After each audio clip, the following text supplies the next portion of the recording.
Oh, no, never mind. I was looking for, okay, great. I'm not sure if I'm set up for video audio. Is there someone on the team? Edgar, maybe? Can you, Edgar?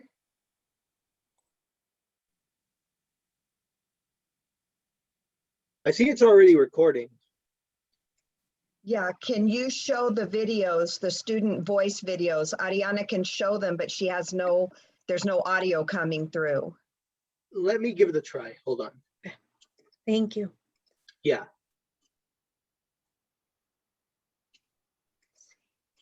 Good morning, Terry, Leslie. Let's see.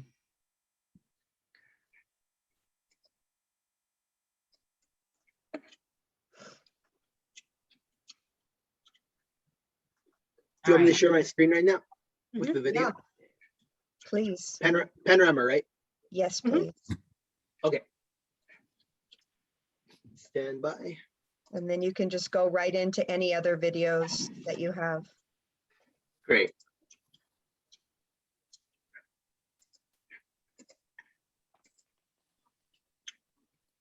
School.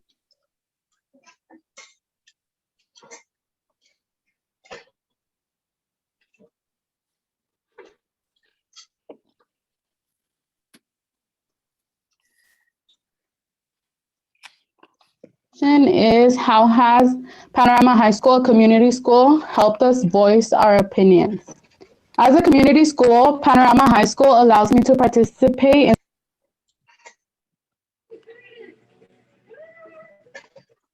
with the sound.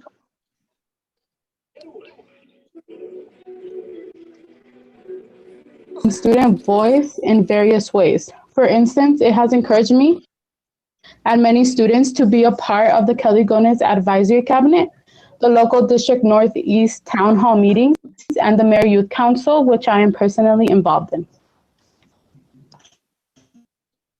Another opportunity students voice their concerns or ideas are through surveys. These surveys are given to faculty and students.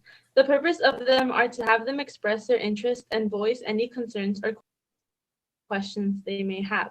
For example, being a part of the senior class officers, we have surveyed the class of 2021 to gather the questions or concerns our fellow students may have over graduation and activities we may or may not do due to COVID.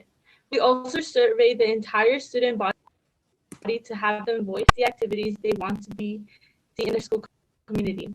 In the future, we will also conduct a needs and assets survey. By being a member of the ASB leadership team and also the senior class officers, we have been supplying ideas and activities that we were always trying to do to give us a lot of school pride to all of our students, teachers, staff members, etc. Things have definitely changed from freshman year to senior year. When I was in freshman year, I didn't know much about what was going around in the community and the school. But as the community schools was incorporated, I know a lot more about what's going on in my community and my school. And that encouraged me to get involved in student council my junior and senior year and in outside activities. Aside from that, our school recently opened the SEPA Center, where they provide resources for families in need, like food drives, clothing drives, and overall family assistance. As a community school, we've partnered a lot with the community. As previously mentioned by my peers, we have the Wellness Center, we have the Grab and Go food drive, and we've recently opened COVID vaccine and testing sites, along with the Wellness Center. Even though we are living through a pandemic crisis, we are still making sure that our school is still a community school.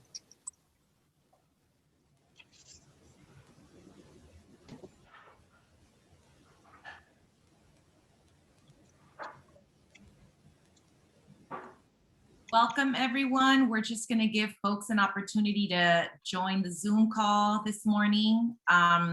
What you're watching are videos, voices from the students in LA Unified Cohort 1 community schools. So, Good morning. good morning, everyone. I'm on my cell phone and I'm getting a lot of static. Could you give me the Zoom number so I can go on the Chromebook if you don't mind, please? Yes, we can do that. Okay, thank you. Of course. This professional chef from New York is turning up the heat on traditional.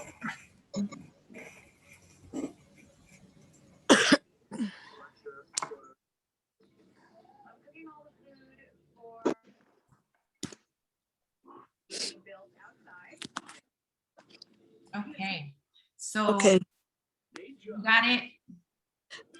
No, I was waiting for you to give it to me. Oh, I'm sorry. I just dropped it in the in the chat. You know, we have to, right. Can you How drop? to do that? I don't know how to do that on my phone. That's what I Right, was apologies. saying. So what I'm gonna do is if you can drop your email in the chat and then maybe. When I go to chat, it won't let me do it. That's what I was saying. Okay. I need the link. Right. So can you say your email out loud then, Bonnie, so that we can have somebody email it to you? And then you can just click it. No, that's okay. If it just click on and off, that's okay. Don't worry about it. Okay. That's okay. Okay. And the static was just with that video. Yeah, because I was going in and out. And I don't like my phone. I'd rather do it on the phone book. All right. Can you see the chat, Bonnie? Okay. Is it 984-8841-8971? That is the one. That is the one. Okay, let me do that now. Thank you. You're so welcome. Apologies. Caroline, thank you for that. You were super fast. We're gonna have I'm gonna pull out the information. Thank you, everybody. Welcome.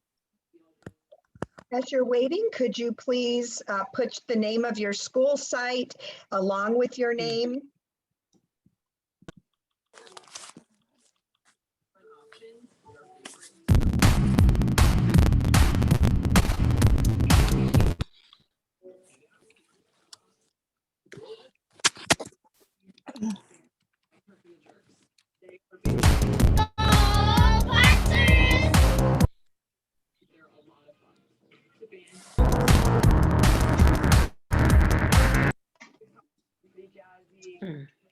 Yeah. Edgar, we'll come back to it. We'll have a quick break in between panels. But thank you, Edgar. Just so that participants know, what we've got are 2 amazing videos from Euclid Avenue Elementary School and Panorama High School, which are schools in Cohort 1. But we're gonna go ahead and get started. We've got a really tight agenda. I just got 40 registrations this morning. We had 115 last night. We've got close to 40 schools represented. So I just wanna give you all a shout out. And before we get too far into the agenda, I wanted to invite one of our interpreters to test interpretation. So let me bring Melody Gonzalez. Melody, please unmute yourself.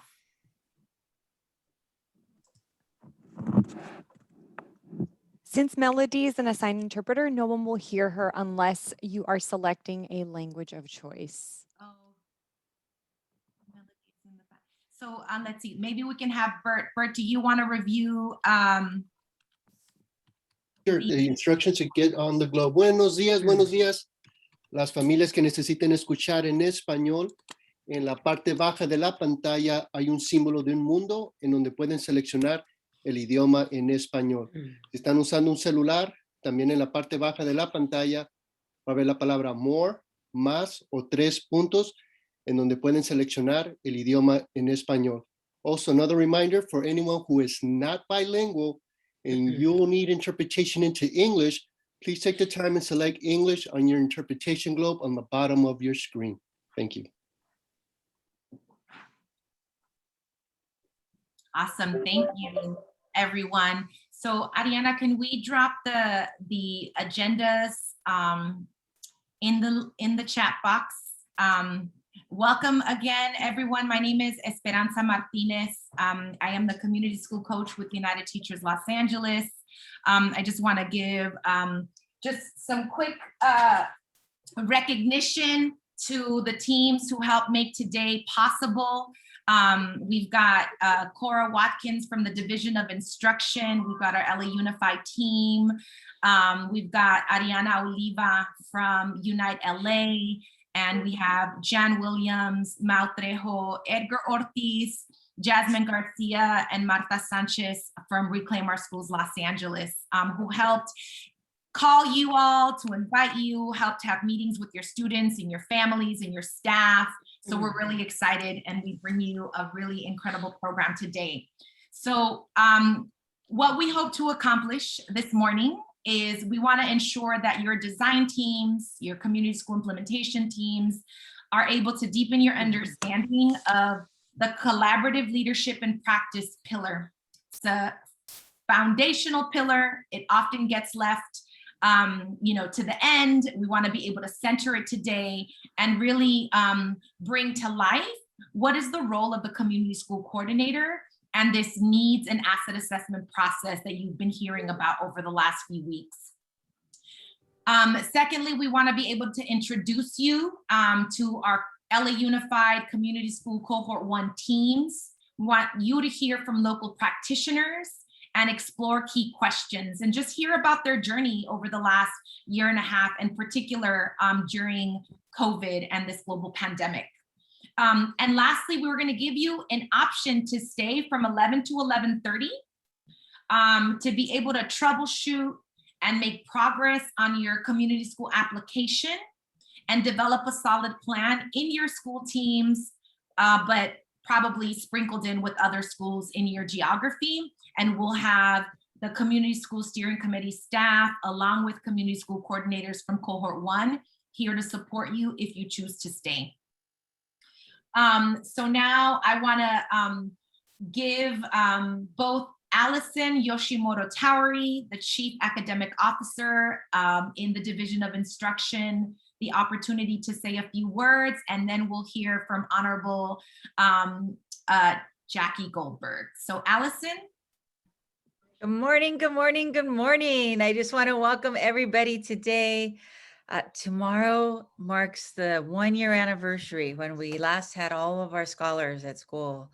And so I wanted to thank you for everything that you've done in this past year, all the learning that you've done as an educator, as an adult. And today is about celebrating that. It's about celebrating the voice of our school leaders. We have some national leaders here today as well to learn from. And it's also about thinking about the path to recovery for our district. And I think community schools is a phenomenal way that we can think about how do we help our communities continue exactly what we're doing now and even build off of that to recover in the next year, 2 years, and 3 years as we move forward. So Esperanza, United LA team, UTLA, Cora, thank you so much for your leadership in this and for lifting the voices of the people who are doing the work at our schools. And with that, I'd like to introduce Jackie Goldberg. She's been an amazing leader for us in this district across the country and at the state level.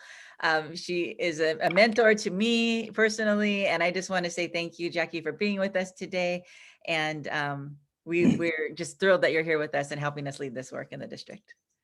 Good morning. Good morning. First of all, let me just say to the 120 of you who've signed on, God bless you. Saturday morning, 9 o'clock after working all week, and here you are. Wow, I'm impressed. But it is that kind of dedication that's going to change schools to be places where the school and the community work closely together on behalf of the students and on behalf of the community. Your interest in this impresses me. I am thrilled that so many Board District 5 schools, pardon me for being a little personal here, have applied this year, or at least have sent in letters. But I'm also just proud of all of you for thinking that it is time for us to take a next step in trying to make sure that we become problem solvers as we work together to make sure that every child gets an opportunity to learn and to learn everything that's available. That's quite a task, but I think community schools are a big part of it. So our first task, of course, is to find a new name, since nobody can keep us straight from community schools and communities of schools. But other than that task, I know you are in very capable hands today, because both Esperanza and Cora have put together quite a program with all of the other people they named that I don't personally know. And I want to thank all of you as well. This is a task that is a task of love. It's a love of kids. It's a love of community. It's a love of learning. And all of that comes together in a community school. So I'm very pleased to just welcome you and to thank you for spending your Saturday morning pursuing something new and different, but something that can really change the outcomes for all our children. Thanks so much. Thank you so much, Jackie. I just want to remind folks to please rename yourself. Add your school at the front of your name, and then your gender pronouns.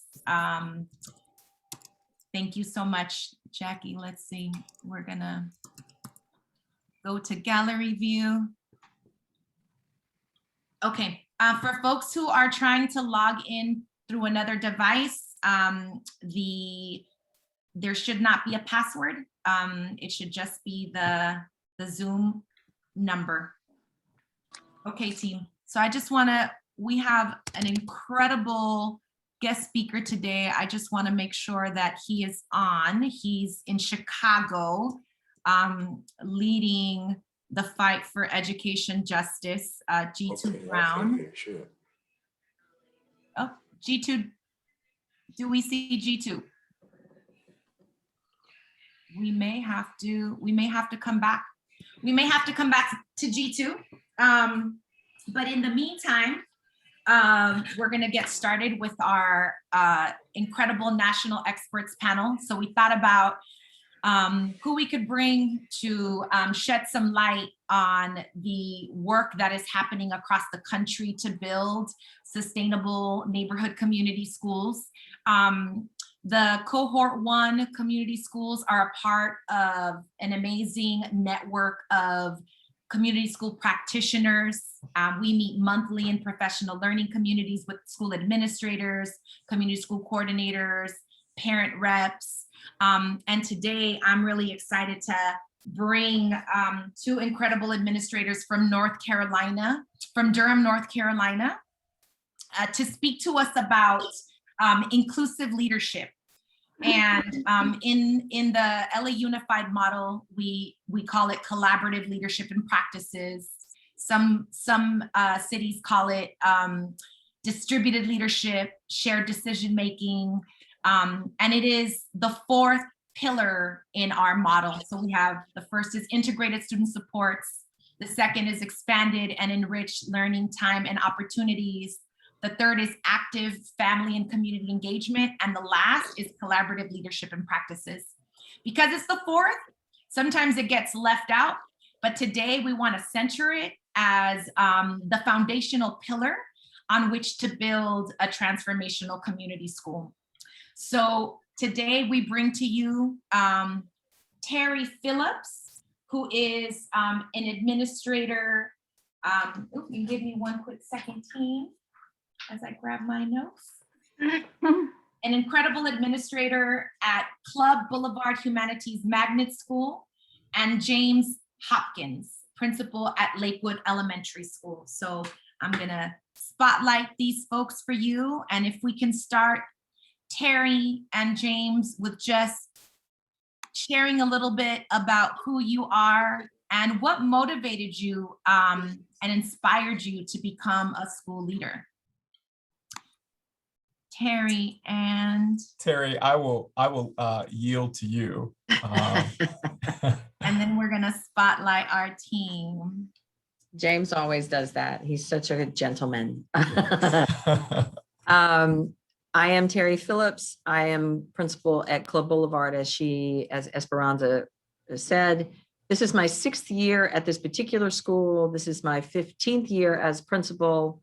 And what I am a little bit different in what inspires me to do things. I happened to work for a principal many years ago that did not know children's names, did not build a collaborative setting. And so that really inspired me. Sorry, someone put in the chat, what school? Club Boulevard Humanities Magnet School in North Carolina. But what really made me excited about the community school model, if I might for just a second, is just that concept that we don't teach children just in little boxes. We don't teach little minds. We teach everything about the child. We teach the emotion, we teach the emotional side, we teach everything. And so if a student is not available to learn. So that is what excites me most about the community school model, is that we take care of the entire child and try to make sure that they have everything that they need. James. Thank you, Terry. So I'm James Hopkins. I am the principal at Lakewood Elementary School in Durham, North Carolina. I see someone in the chat giving North Carolina a shout out. I too am impressed, Ms. Goldberg, with how many people showed up on a Saturday morning for this. That is very inspiring. This is my 18th year as an educator. In short, I think that public education is hands down the most inclusive institution in this country. No one is ever turned away, and all are welcome. You have to have broad shoulders to carry those challenges that brings. And kind of stepping into the principal role, while I don't have full control over ensuring that these things are met with thoughtful plans, there is some influence that I have over ensuring that my community is able to move forward with the plans that my staff and I have worked together with. All right, thanks, Terry and James. So just to say thank you to Terry and James, who are getting their school teams ready to go into hybrid learning on Monday. So we just want to really give them a shout out for making the time in the last week to meet with me to prepare. Yeah. So I committed we would make this a rich conversation. So Terry and James, talk to us about what are some of the things that you had to let go of as a school administrator to really embrace inclusive leadership as a core pillar? I know for myself, I really had to let go of some control. And if you're not willing to do that, this is really not going to be the model for you. As a principal, I felt like I was a little bit of a control freak, but really making sure that everyone is included in decision making. And that doesn't mean that every decision goes to every single teacher or every single parent. It's just that we want to make sure we have decision makers who know the school, who just know what they want for our kids. And just because somebody doesn't do something the way I want to do it doesn't mean that it's wrong. It's simply that we want to make sure everybody is included. Sometimes the decision is made by myself and our assistant principal, but we also put that out there in the beginning that Greg and I will be making this decision, but we want your input. Sometimes those decisions are made in consensus.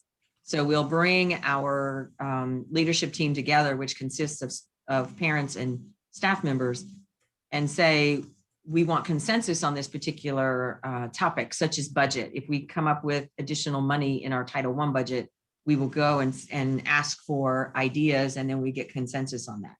So it's really, for me, my biggest having to give something up was just releasing that some sense of control over everything. Yeah, and I would just come behind you, Terry, and say that, you know, there's some ego that I got to be honest with you guys and what I had to give up, not being in control. I think people become more vocal, more invested, they take more initiative, and then will go above and beyond when they see principals demonstrate that level of vulnerability. But, you know, another point is that I had to give up, or I had to really grapple with expectations that my supervisor has of me. You know, this idea of bottom line leadership, it has to get done. We have to be more sensitive, more reflective, more inclusive with how we go about solving problems, as opposed to just get it done or else. That's something that wasn't difficult to get rid of, but, you know, there is a culture in schools where principals are expected to just get it done without considering the how this affects the group, the team. So we know that the ways in which society is structured, and also many of the institutions inside of society, are hierarchical, right? And so when we step into schools, we're sort of trained to approach life in that way. Talk to me more about, you know, what does it require of you to create inside of the school system to allow for a more horizontal way of building school community, climate, and culture? So it takes time. That's the biggest thing, I think, is that it takes time. It's not something that, you know, again, if I have to come up and make the decision, I could do it quickly, but it takes time to put these structures in place. It takes time to put work teams in place, problem solving teams in place. So time is sometimes our biggest enemy, but definitely making sure that we put those structures in place. James has done a really great job of putting structures in place. So I'm going to turn it over to him. Thanks, Terry. Yeah, I would just add that, you know, so let me kind of explain my kind of definition of inclusive leadership. And you know, one of my college professors always shared, sometimes the best way to describe something is to describe what it's not, right? So inclusive leadership is not vertical, it's not top down, it's not a triangle. It's very much horizontal, it's shared, it's collective, it's a circle. And as Terry mentioned, you know, we talk about time, and sometimes as a leader, we don't have patience. But this is one of those models where if you don't demonstrate patience, you can get way ahead of yourself and you can miss the substance and the planning and the productive struggle that's required to ensure that your team is running on all cylinders. Can you say a little bit more about these teams? I know that in North Carolina in particular, in the community schools, there's this concept of goal teams. Can you talk to us about what are these goal teams and what do they do? So we have specific goals in our building based on the problem solving that we want to do. And I think James is probably very similar. So we went through the needs and assets assessment a few years ago. We created our problem statements, created teams around those problem statements and what we needed to work on most. His work teams, some are similar to mine and some are different. So it depends on really and truly on what your school needs. So then we've done it a couple of different ways, at least here at Club, so that we asked everyone to participate in one of the goal teams. Sometimes that works, sometimes that doesn't. This year with COVID and everything else, is we've really honed down and made our goal teams much smaller and people who are truly passionate about that particular area of work. And then reaching out to others if we need to expand in a situation. For example, our family engagement, family and communication team was very, very small. And then when we needed to text messages out, then we expand and bring in other people to help us with that texting software. So it just really depends on the school and what your setup is, but it's critical to the work and making it happen. Yeah, I'll just say that goal teams have changed my life. I'll give a quick example. So I'm a talker. I was a talker, and I and not so much more, because in staff meetings, one of the most inspiring things that I've ever experienced, and I share this story often, is that my goal teams have 20 minutes to share the work they're doing, the data they're collecting. And as Terry mentioned, these goal teams were developed from the needs and assets assessments. That's the long process. And if you don't do it right, then you're going to be left with some faulty data, and your decisions and the process by which you develop these goal teams are probably not going to yield the type of kind of production that you would think. So yeah, just watching goal team leads speak to the staff about what they're working on, and soliciting participation as opposed to me doing that. Really builds a culture where, when seeds are planted deeply, tended carefully, you're looking at a very abundant crop yield. And so, yeah, goal teams have been, I wish if I had a shirt, if I could put a hashtag on a shirt, it would be "Goal Teams Saved My Life." As a leader, because it forces me to step back and kind of let my staff do the leading. Yeah, and one of the things that I've been most surprised by, but not super surprised, is that building a community school is similar to community organizing. Sure. You identify and recruit leadership, you build teams, and then you deepen investment of stakeholders to take up important pieces of work that they're inspired by. So on that note, when we hear inclusive leadership or collaborative leadership, we may often think about the relationship between staff at a school site. But talk to us about how that extends to students and families and community, and what's important about that. James, I'm going to let you go first, man. Yeah.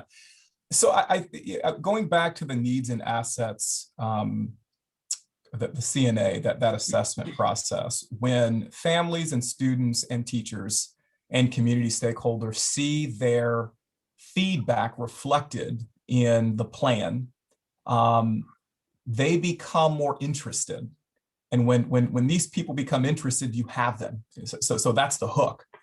Once their interests become vocal, you can include them in some of the plans that you have for goal teams. And so I think it really gives voice to students. We did a survey for our students, and one of the things that they talked about was a need for more time with math and science, or I'm sorry, more time with science, because we focused on reading and math because of our EOG scores. Kids were interested in science, and so what we did, based on the feedback they gave us, we extended the science block. And when we shared that with students and told them the reason why we did this, the 3rd, 4th, and 5th graders, they became more bought into the system. And so seeing their feedback reflected in the decision making, obviously is a huge game changer. Well, and I think as I think of one example, most recently, just in the last few weeks, for us, with this very, very quick shift from virtual learning to in-person and hybrid learning, our school kind of scrambled really quickly. Our community joined in with us, students joined in with us, and some parents sponsored a GoFundMe fundraiser. We raised in 48-ish hours, almost $8,000. So with that, we bought canopies to put in our courtyards for outdoor learning spaces. We bought paint buckets to put kids' school supplies in, so when they go out to those outdoor areas, they've got something to sit on and carry with them.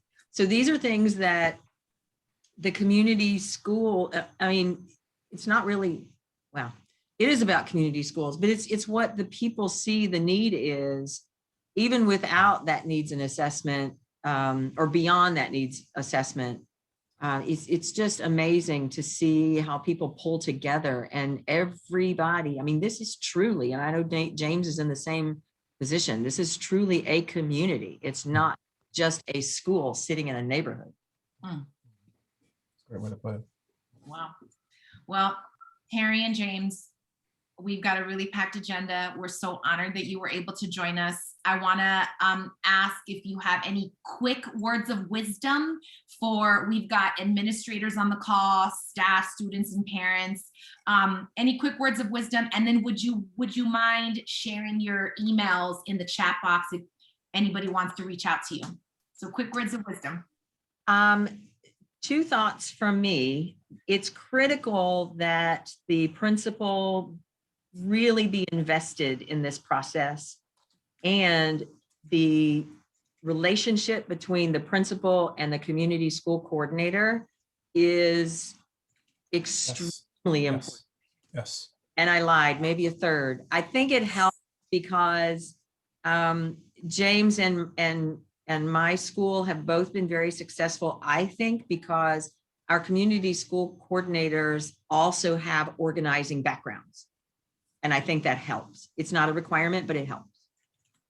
And I'll just quickly say that data can be very burdensome and time consuming to collect, but I'm telling you people, it is your rubber stamp. It is your golden ticket. It is what will help push your agenda when people are involved. So that's my quick, and I can share more about that. I'll put my email in the chat. If you guys want to reach out, you can do that. Thank you, Esperanza. No, thank you. And if you're welcome to stay or you're welcome to jump off, but there is a quick question. What have been some of the most challenging issues you encountered during your journey? If you want to like type that in the chat really quick, we can then memorialize it. Thank you so much, Terry and James. My pleasure. Thank you, everyone. We are going to, let me see, remove all the spotlights. I'm gonna find my friend G2 Brown. G2, will you unmute yourself so that maybe you can pop up? We just saw him, right? And I think I'm right here, Esperanza. G2. Okay. Yeah. Hold on one quick second, G2. Okay. I'm gonna spotlight you. And just really quickly, team, we have G2 Brown, who is a long distance runner in the journey for education justice for Black students and families. He has a long history building labor and community alliances, a community organizer and a core part of the Kenwood Oakland Community Organization, an amazing orator, and an insightful writer published in the anthology Lift Us Up, Don't Push Us Out, a book that centers stories often not told about education victories led by and for parents, students, and community. So today we have the honor of having the co-founder and national director of the Journey for Justice Alliance in Chicago to talk to us about the importance of community in community schools. Welcome, G2. You're on mute. Thank you, Esperanza, and forgive me, we just had our first youth football practice today, so I'm coming in from that. But yes, great to be here.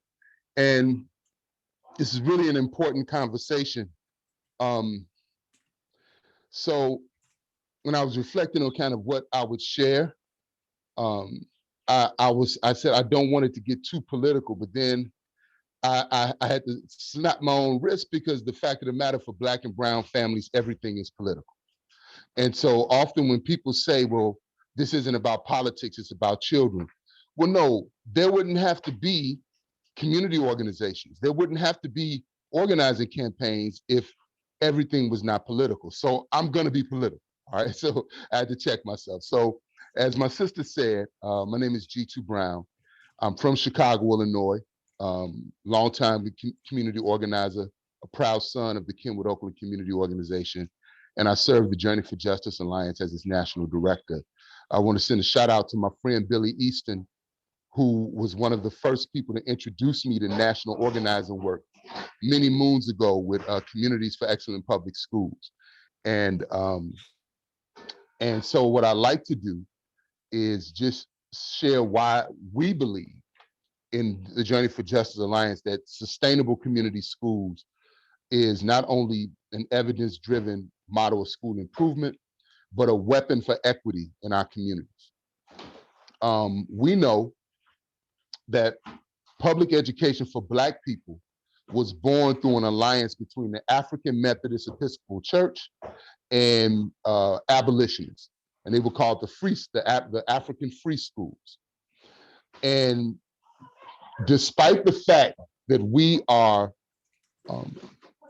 part of the creators of the model of public education that we see, despite the fact that we've moved all types of policy, whether it's the 14th Amendment, whether it's Brown v. Board, whatever, we still know that today's schools are separate and they're unequal. We still know that Black and brown children have fewer opportunities for inspiration than their white counterparts. So the question becomes, do we organize for better treatment on the plantation, or do we organize to redefine our existence? Do we organize to create something new? In our humble opinion, this school system cannot be tweaked. What is by its nature rotten cannot be tweaked. So we have to have the vision to do what your last panelist talked about. Respecting the wisdom of those people in our communities, bringing together community wisdom and academic expertise, or what we call content knowledge and community knowledge, to reimagine what the process of developing sustainable community schools is actually the process of reimagining public education.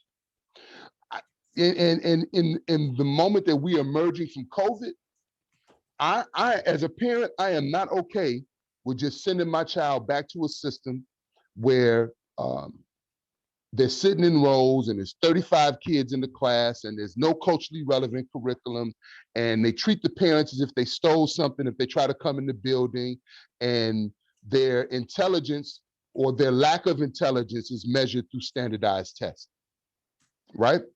If W.E.B. Du Bois understood in 1940,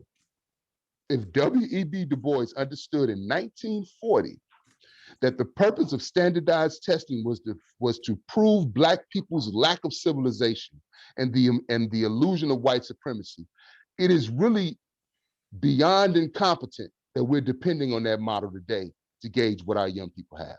So what can happen in sustainable community schools? Well, you can assess what the needs are in the community. So one of the things we did at Dyett High School, which is one of the sustainable community schools that we partner with in Chicago, and at Drake Elementary School, is we scanned our neighborhood, and 82% of the businesses are owned by someone else. And so for me, as a 54-year-old Black man, I remember when the person that owned the gas station looked like me. I remember when the liquor store was not my grocery store. I remember this. This is a part of my lived experience growing up in the 70s. And if you talk to many people in my age group, they have similar memories. But today, our young people don't have that memory. Having community ownership is like a unicorn, because they're used to going in stores where people are telling them, if you don't buy, you have to get out. They're used to going in stores where they have lower quality of care. So one of the things we did is we started an economics and entrepreneurship class at the elementary level and at the high school level. And we are pushing to make this something that runs through Chicago public schools, because running a sustainable community school provides you the opportunity to develop a community-centered curriculum, a curriculum that is rooted in the real needs of the children that are in the schools. But you can't do that if you don't respect the wisdom of everybody that walks into the room. You know, if I believe that because I'm the national director of the Journey for Justice Alliance, right? If I believe that, if I believe because I have a PhD, if I believe that I'm the director of some group that somehow that makes me better or smarter or more capable, then I am just like the pig that nudges his way and just wants to eat at the trough. The pig is just fighting for slop. I'm just like I am comfortable being a spoke in a wheel, in a wheel that does not work for us. So what I learned as an organizer, and I'll share this briefly, I was doing youth programming at an elementary school called Fuller Elementary. This is like 1992. And, you know, I met this parent named Linda Brown. Linda Brown had a high school diploma. She had 2 daughters, and her grandchildren were in our program.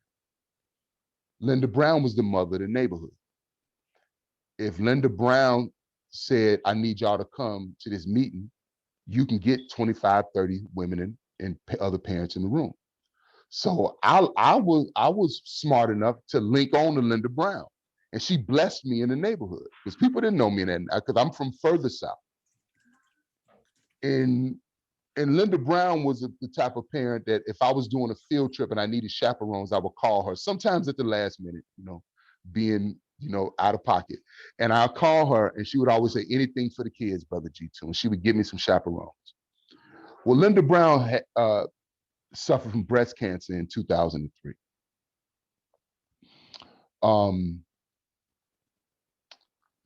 One day she collapses in Fuller School. They take her to the hospital. She's in the hospital 3 or 4 days. The next day, as soon as she gets out, she's right back at the school. That was her commitment. She was a master teacher in putting purpose over personality, health, everything else. She was a master teacher in that. She lived it. And when she died, you would have thought a civil rights leader died. She died in 2003. And I learned a lot from Linda Brown.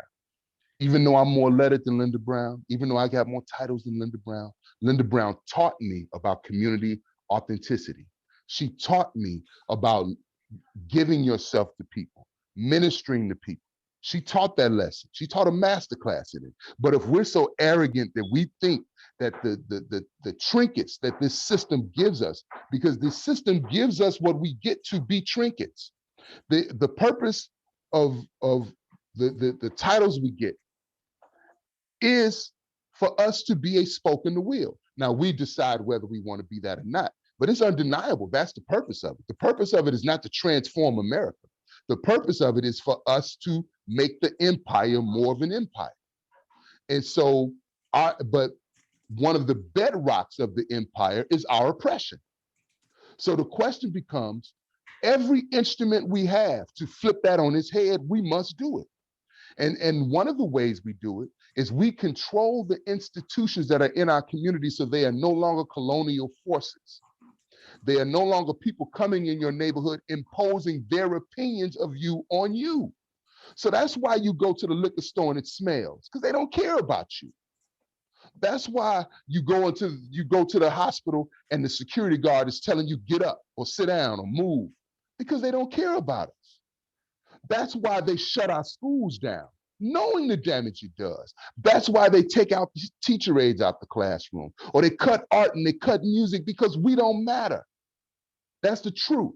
So if we understand that, then we use instruments such as sustainable community schools to create curriculum, student-centered school climate, wraparound supports based on equity, based on the needs of our community. But schools can't do it alone. Just like a progressive elected official can't be progressive by themselves. So what often happens, even if somebody is an elected official that's progressive, if they don't align themselves with their base, they get corrupted.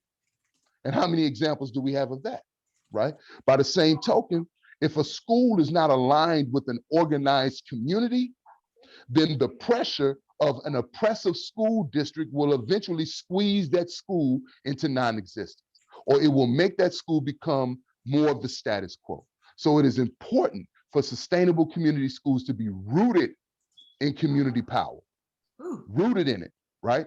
They won't touch Diet High School because they don't want to see those maroon shirts coming. Those maroon shirts are the Kenwood Oakland Community Organization. So and I'm not saying that to boast, but we've been able to win. We've basically got a guaranteed $500,000 of funding for each of our 22 sustainable community schools for the next 5 years. $500,000 a year. And our goal, sisters and brothers, is to make Chicago a sustainable community school district. So G2, you're getting so many accolades in the chat. We almost don't even want to wrap this part, but I do want to ask if you could give, what can you share with the school teams that are on the Zoom call today about how to extend, what do we need to do starting tomorrow to ensure that community members are brought into this process? Yeah, no, I appreciate you, Esperanza. So let me say this. This is going to be messy because, you know, our existence is messy. So there are going to be times that it works and there's going to be times that it doesn't. But that does not mean the formula is incorrect, right? So we have to go in our communities, identify those people who or those organizations that have cachet, that align with your principles, and then begin to your leadership team should not be made up of just teachers and administrators and a token youth, right? So you have to have, whether it's a church, but again, it's not just because the church is big. Like on the Diet leadership team, we have a church, on the Drake leadership team, we have a church, Mount Carmel Missionary Baptist Church. It's a mid-sized church, but the director, the pastor of the church comes from organizing, right? And he's fought for things like higher minimum wage. So his values are, he believes in, so you look for those types of people. It's not, you know, and people would disagree with me with this, but if I hear another person say the first Black this or the first Black that, I could care less about what, excuse my language, whether some Negro gets a high post position. If their values are not aligned with our community, who cares, right? Because who will they serve? Now, we want representation, but we want representation that's in line with our values. So what people can do tomorrow, Esperanza, is begin to identify those institutions in the community that align with what you want to accomplish as a sustainable community school, that align with what the community wants to accomplish, right? And then you ask them for representation, and then you will find that they bring a wealth of resources to the table, right? And so that's how, hopefully that's helpful. Yes, thank you so much, G2. What I heard a lot, but one of the things that you just said is representation is important, right? But representation that is aligned with our values. G2, thank you so much. I will make sure that we drop in the chat how people can get in touch with you. I'm so glad to hear the kids are back out playing sports. Yes. So much love and appreciation for you and all the work that you've been doing, and that we get to connect with you. And watch out for the Windy City Dolphins. We 2 years ago we came in second in the United States, so we got a good team. But I'm so out of shape. The Corona didn't kill me. I was sitting up there coaching out of breath. I'm like, oh my God, I got to get it together. So thank you, Esperanza. I appreciate you. Thank and you. Everybody else, please be strong. I'll talk to you all soon. Thank you so much. All right, team. I'm so glad that we got to hear from G2 Brown. As you all know, as you can hear, that's why we wanted him to open us up, to ground us in the importance of community in community schools, right? Our teams should not just be school staff, right? But let's go out there and talk to the local churches. Let's talk to the community-based organizations, the business owners that are aligned with our values. So now I'm gonna call up to the stage a comrade of mine, Leslie Hu. Leslie has been a community school coordinator for the last 6 years at MLK Middle School in San Francisco Unified. Previously, she was a social worker for 7 years and has been serving on the executive board for United Educators of San Francisco. And she's going to talk to us about the role of a community school coordinator and this abstract needs and asset assessment process that we've been talking about. So Leslie, where are you, my friend? Hi, good morning. Can you see me? We can see you. Good morning, everybody.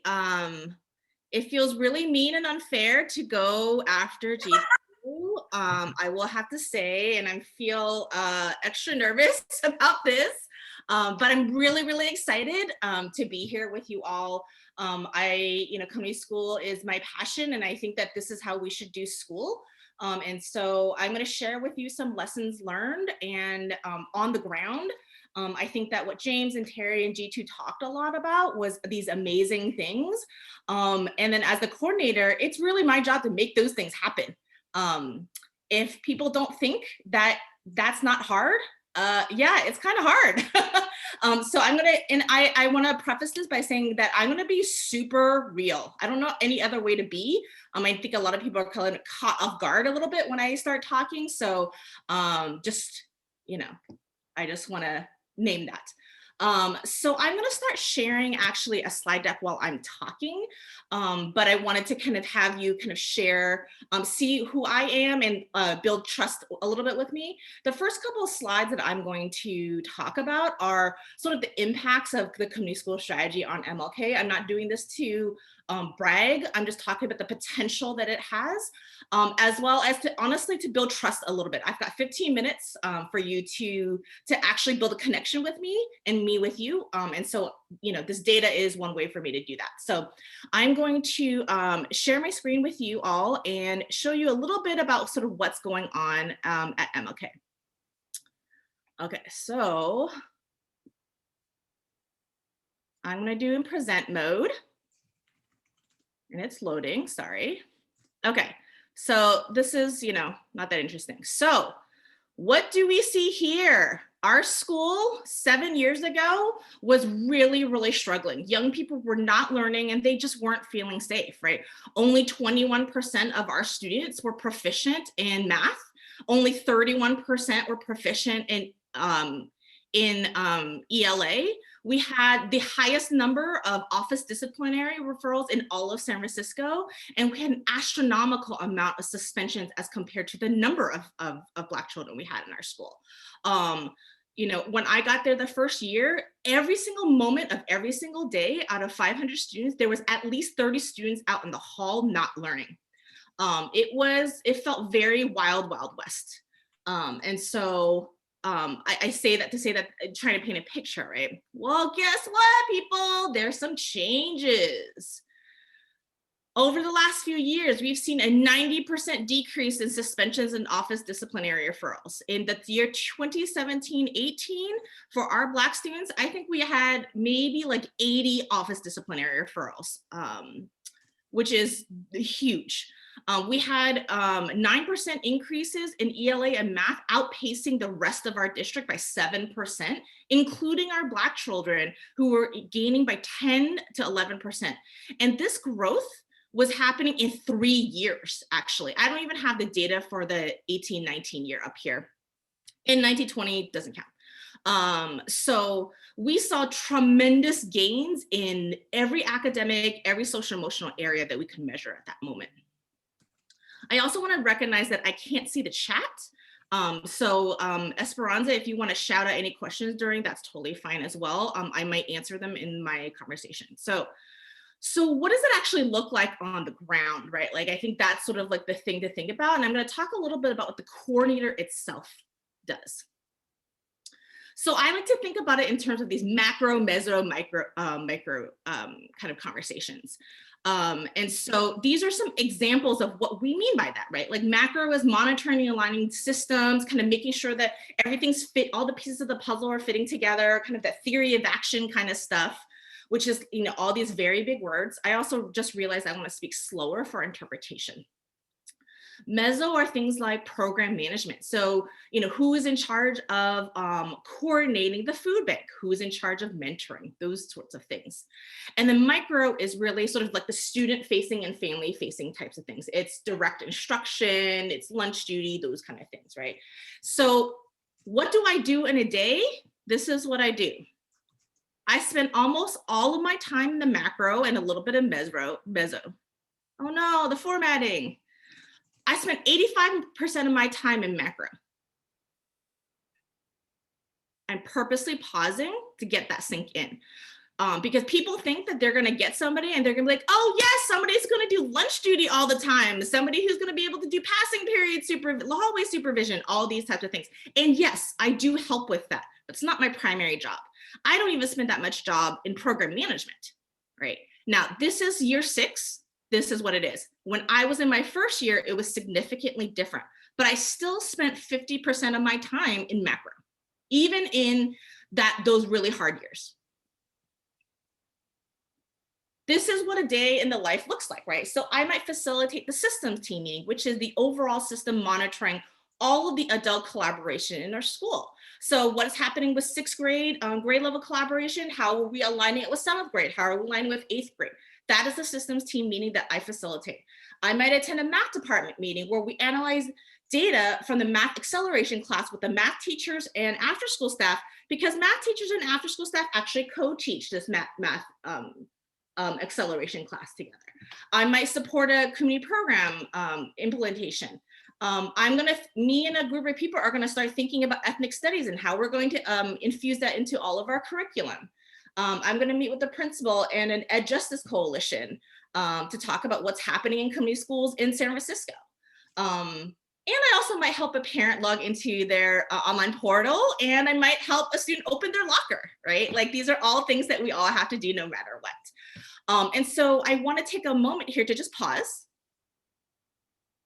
And I want to ask you to think about, what about this surprises you? I'm not asking, I just want in your head, think about, what about this surprises you? Right, okay. So I'm going to talk a little bit about the assets or assessments, right? And I'm going to talk about the first phase, which is in some ways mapping. Mapping is just another word for describing what is actually happening right now. What is your current state, right? And so some of the questions that we wrestled with were, how are adults collaborating? Where were we problem solving? But also something that nobody ever talks about is, where does the power lie? We all know that principals obviously have a lot of power. They ain't the only people who have power, right? Every school has a teacher that's been there for 15, 20 years who yields incredible power, right? How do we identify what that actually means for people? What resources does the community have? Now, this is often the most tied in with what resources, how many community partners, what about the church across the street, those kind of things, right?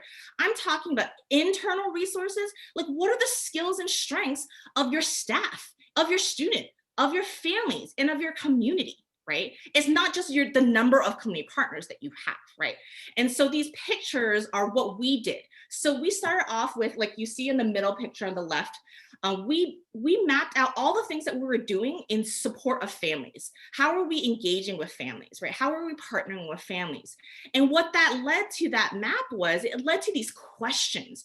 The number one is that, what are teachers doing in this? We listed all these things that the family partnership team was doing, but we didn't talk about what are teachers doing, right? And that led us into a whole other thing, which is the next slide. This. So we talk a lot about sort of like the adults in the room.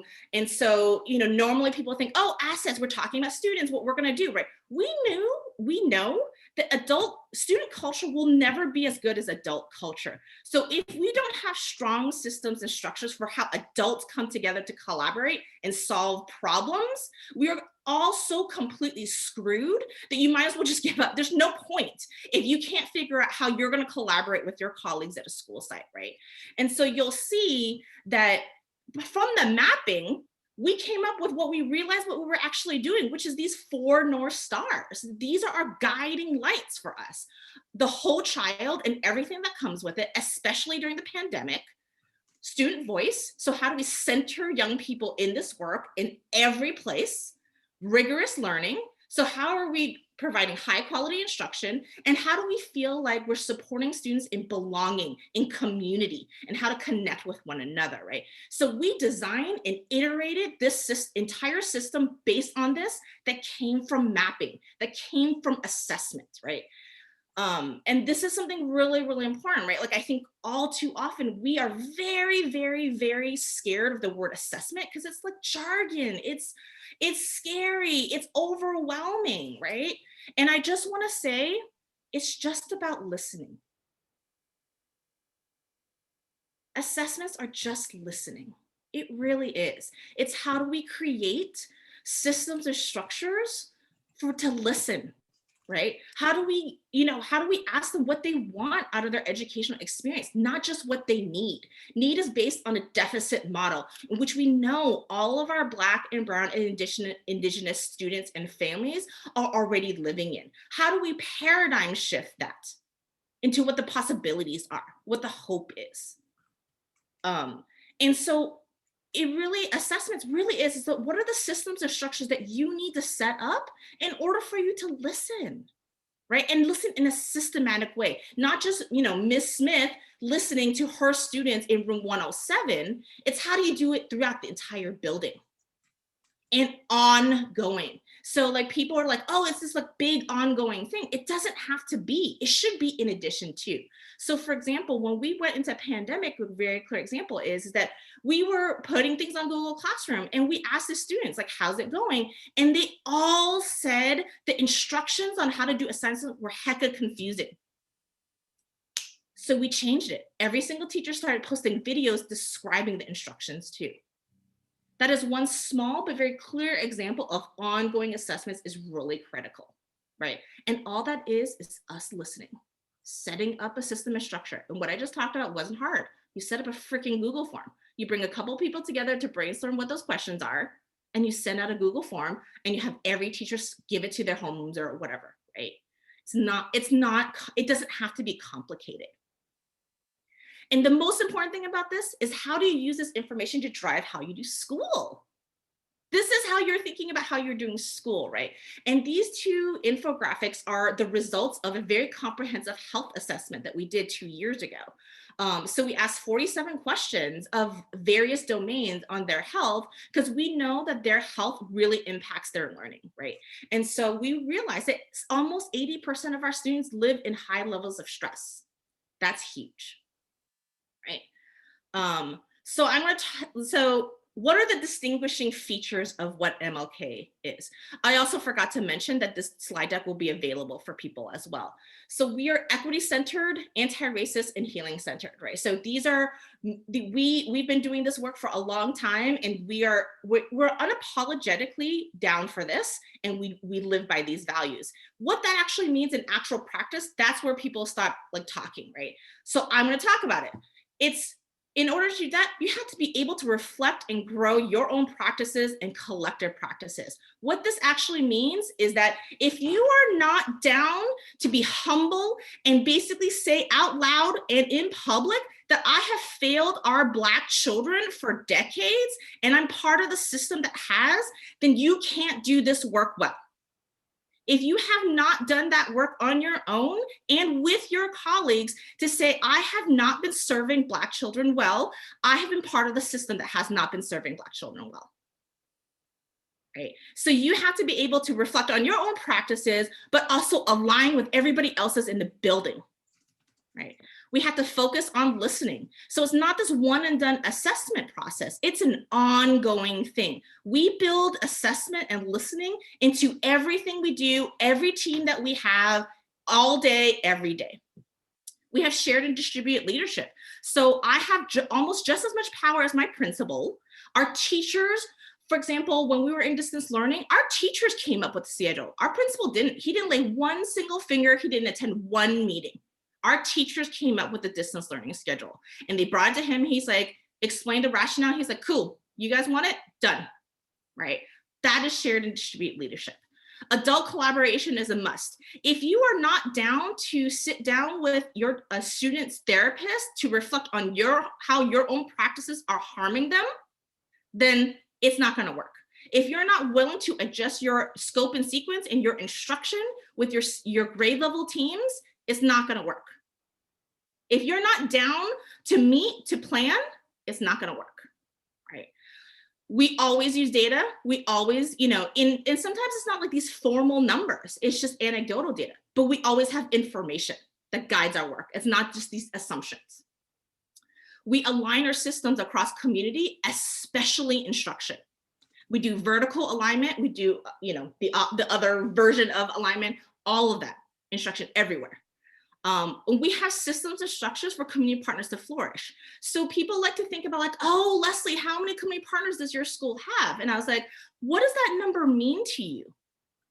That number doesn't mean a lot if they're not impactful, if they don't feel supported, if they can't use their collective wisdom to actually move students, right? And I'll tell you, we have over 50. But guess what? It took a lot of work to build it so that they all felt like they could do their work. And we have a focus on whole child and rigorous learning. I spend a significant amount of my time on instruction. I'm a social worker. I don't know shit about instruction, right? I had to learn that in the last 5 or 6 years. I had to sit on all these really long meetings about math and like all these kind of things that, right? And now I know a lot more. And guess what? Now I know more, I can do more. So I'm gonna stop sharing. I see there are 44 chats that I have missed. Leslie, you're so amazing. Let's see, there are lots of questions and we wanna try to pack them into a few minutes because then we're gonna have our cohort 1 teams. So one question was, how do you measure success and failures on your implementation strategies and adapt to your needs moving forward? So, I mean, this is a really complex question, but I think, my most simple answer is that, is it moving positively? Is it moving the needle positively for our young people and families? Or is it setting up the stage for that needle to be moving? That's the only barometer I care about. I don't care about central office. I don't care about all this other stuff, right? Like, I care about our kids. And if our kids are actually growing, I love it. If it is setting it up for the system to be able to move the needle, I love it, right? And so we have to be able to embrace that uncertainty and messiness, right? Like, we have to be able to be okay with that and trust each other. Trust each other part. There is, let me see, one more. How can you bring competing strategies and ideologies to achieve a successful implementation? So it's like a hard and easy question for me to answer. I think my easy response is I don't care. I care about kids and families. So if we are equity focused and if we're about anti-racist practices and we're healing centered, it works, right? Like, I think that there's a lot of competing things, but I also think that I'm also one of those people who gives it a chance, right? Like if you're a community partner and you want to come in and you want to do this really cool college and career thing, I'll give you a chance. I mean, if there's no red flags, but I'm going to monitor you like crazy. I'm going to support you like crazy. And if you can't show me some outcomes or how you're setting yourself up to have outcomes for the next year, then I'm going to be like, bye-bye. Right. And I'm unabashedly and unapologetic. Like, you're not serving our students and families. You had 2 years to make this happen. Sorry. Good luck. Let me know if you're able to change your programming. But I won't allow subpar work to be in my school if I can help it. Leslie, thank you so much. We're going to wrap up this section. We're actually only running a few minutes behind, but it's not because of you. It's just we've got a lot of amazing people. So we're going to keep. Leslie, will you stay on or will you want to share yeah? Okay. So people want to know the slideshow as you have it. Can we share it in that way? Yeah. it's really amazing, and it's was made by, the presentation of it was made by a group, so you got to keep the end slides in your PowerPoint if you're going to recreate it. So everyone, I just want folks to give our incredible community school coordinator, Leslie Hu, a round of applause. And I'm gonna pass it off to my lovely co-lead Cora Watkins, but as questions come up, please continue to put them in the chat. We have our team monitoring the chat, compiling questions.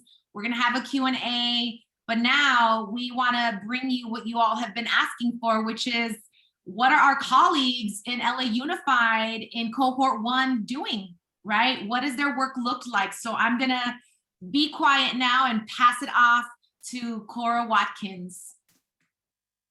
Good morning, everybody. Thank you so much for. Cora, can you put your volume up a little bit?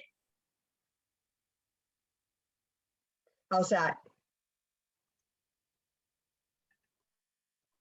I think that should be better. Okay. All right.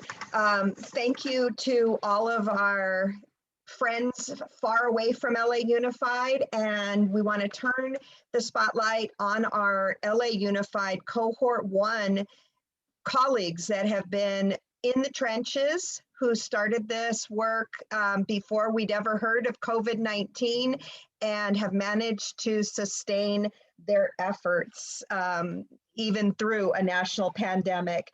So today we have, we'll start with 74th Street Elementary School, and we are fortunate enough to have Principal Karima Gillenwaters with us, Nicole Douglas, the amazing community school coordinator, and I believe we have Alicia Wilson, who's one of the strong 74th parents, and a 5th grade student by the name of Heaven Clipper today.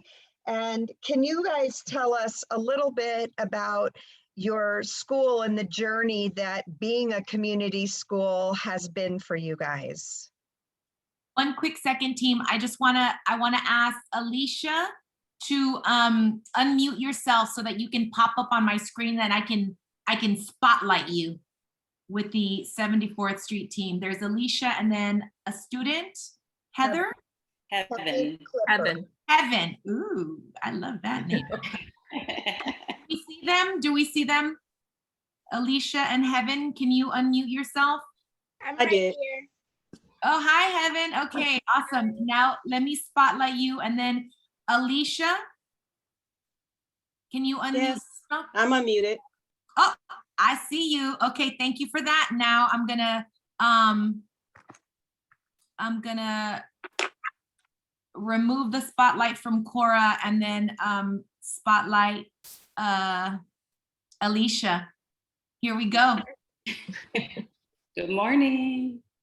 Oh, I'm gonna unspotlight me.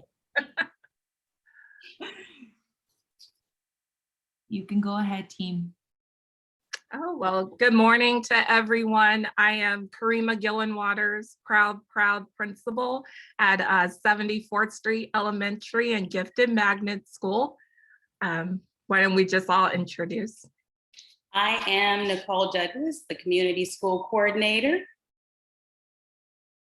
I am Alicia Wilson, a proud parent of 74th Street Elementary School.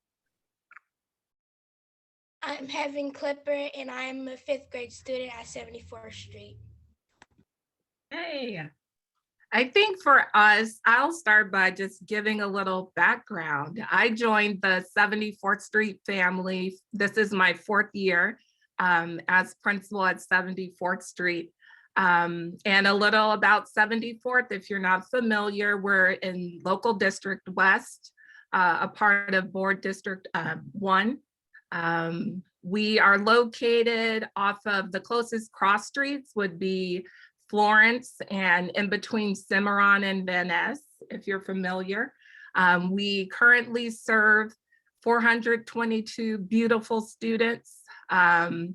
We have PALs all the way through 5th grade.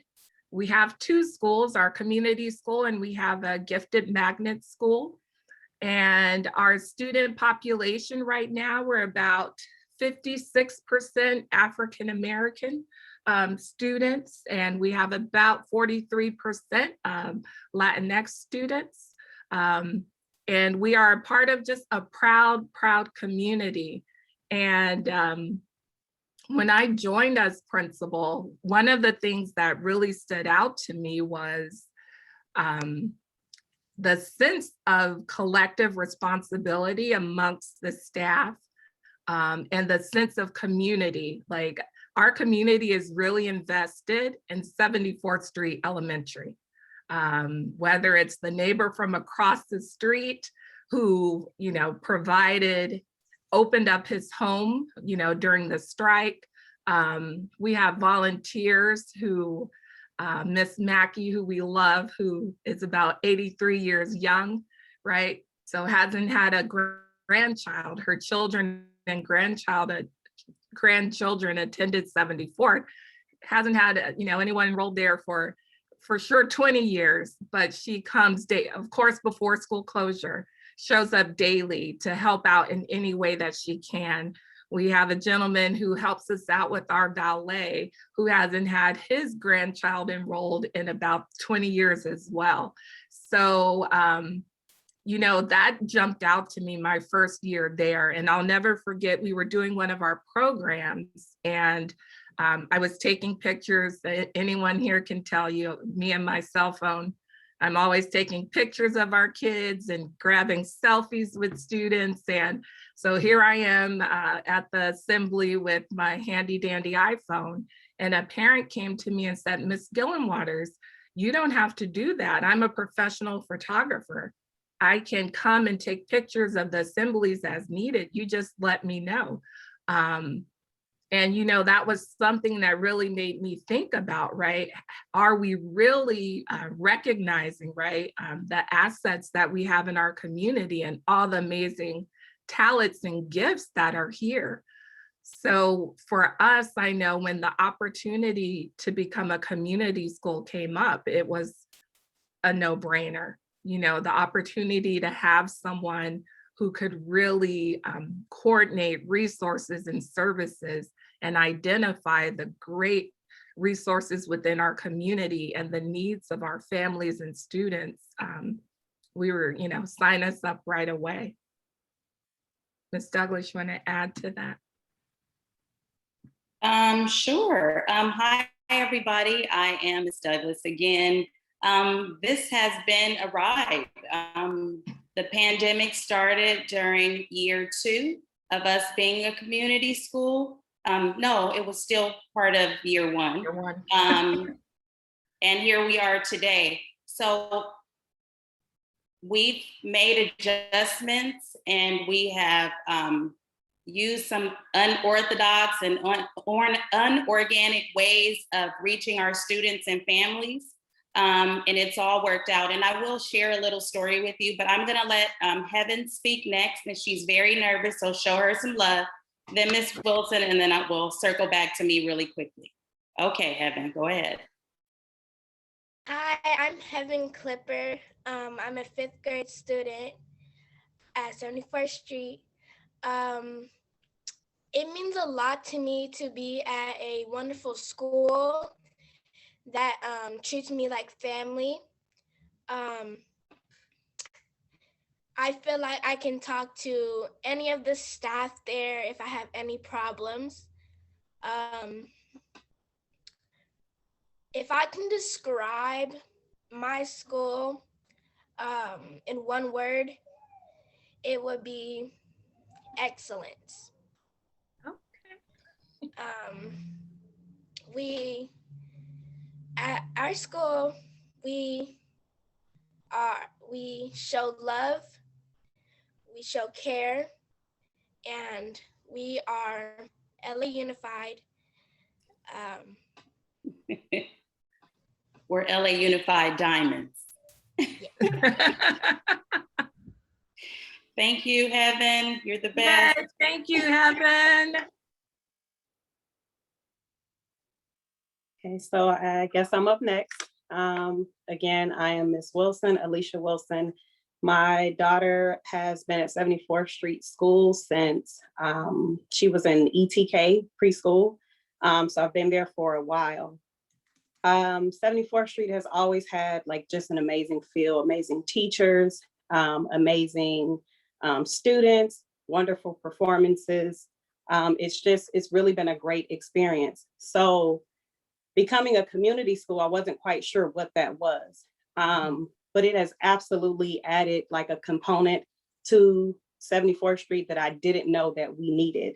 For myself as a parent, you know, I feel I've always felt involved. We have, you know, parent center, we have workshops, different things like that. I've always felt involved, but I feel like the community school component has actually done a very great job at assessing the needs of the students and the community that we're in. It was kind of revealed to me when we had, as Oprah would say, like the aha moment, when UB came to our school. I don't know if, you know, everybody knows what UB is, but I just remember saying like UB, like, wow, this is that, you know, school supply stuff that's in Target that my daughter always walks by and she's like, can I get that? And I'm like, well, it's a little pricey. So I would very strategically direct her to the clearance items, you know, that we can get. And so when I saw that and I said, okay, well, they're going to come because it's, you know, pretty pricey. They're going to give out like maybe a couple of pencils or whatever. And just to see the amount of supplies that were given to each individual child, to see the amazing, amazing UB volunteers go to each class and interact with the students and the teachers. And, you know, I heard them like talking because I was, of course, there that day. I'm like a, you know, volunteer stalker. I was there. I was able to see like them talking to students about like their culture and like what their aspirations are when they grow up. Not that they don't get that anyway, but just to get it to see that people care, you know, like in the community, people that are coming. I believe they even said like the CEO had taken like a flight from some country to arrive that morning. I was like, wow, we're pretty important. And I'm sure if I felt that way, our students felt that way. I know my daughter for sure felt that way. And I just thought that was a really awesome experience. And then we have like this, you know, with being on Zoom, my daughter is like, you know, every day, get up at a certain time, sit up, you know, get your ring light, sit down, wait for your break. You know, it's very like, you know, structured. And then there was this wonderful small bites from Community Threads that, you know, came in and we picked up this packet full of supplies. I'm like, so we're cooking stuff, but everything was like no heat, no knives. And it showed my daughter how to prepare meals with the wonderful, wonderful chef, Miss Douglas, who wears multiple hats, okay?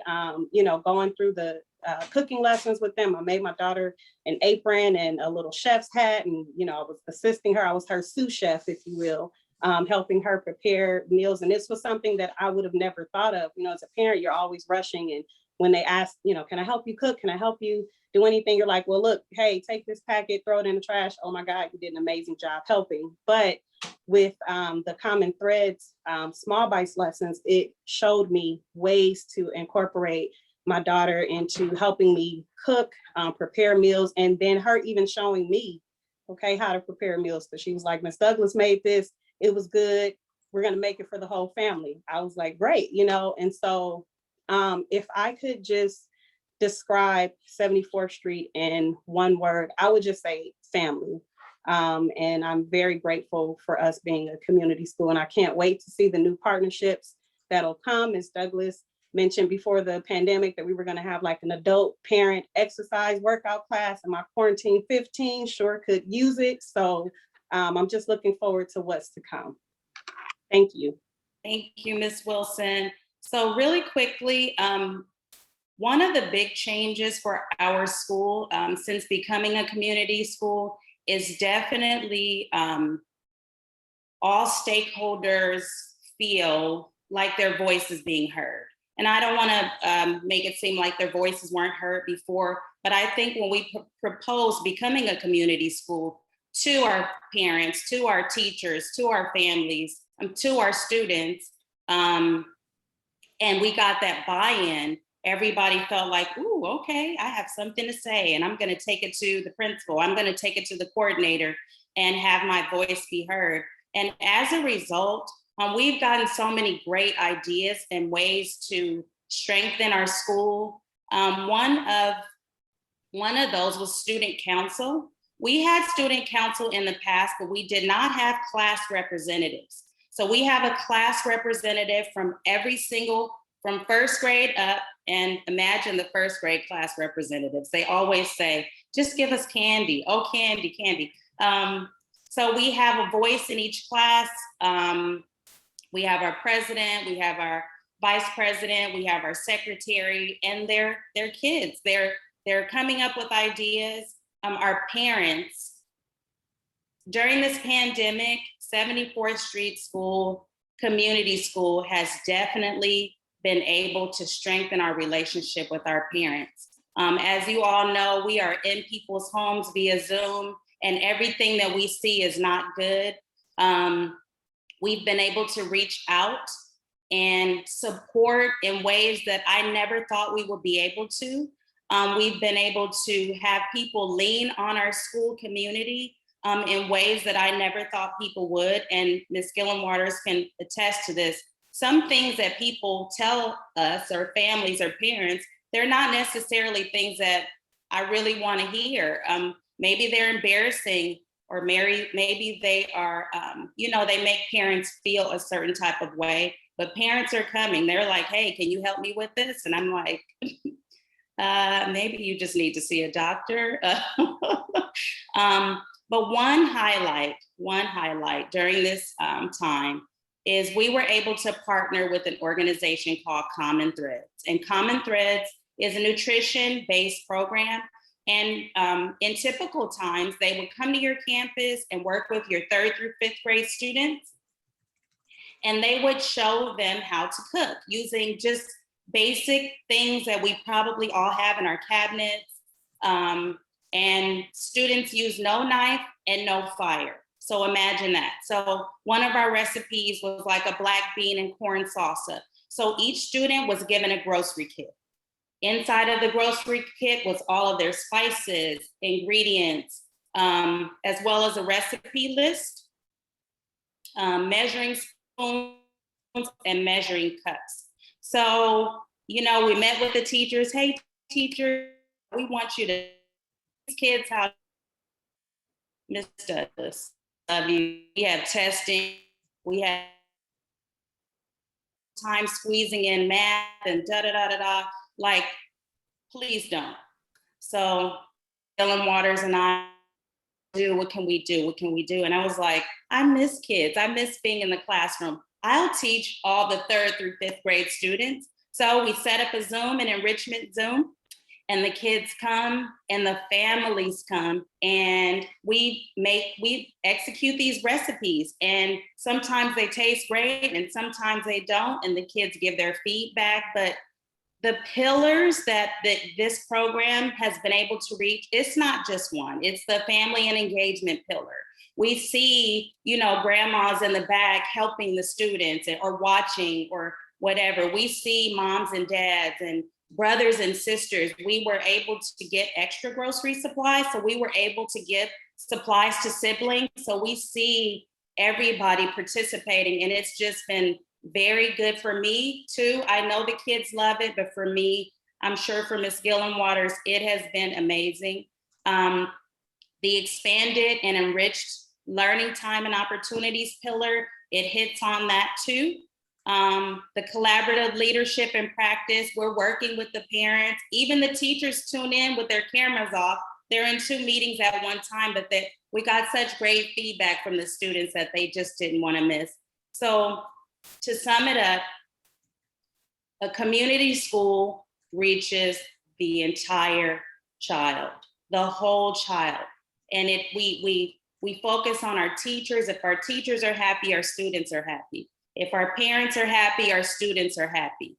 If we're happy, our students are happy. So that is the best thing about this. The work is not easy, and there's lots of data and all that, but at the core of it is our kids, and we want to make differences in their lives every single day, even if it's just by giving them a smile underneath our mask.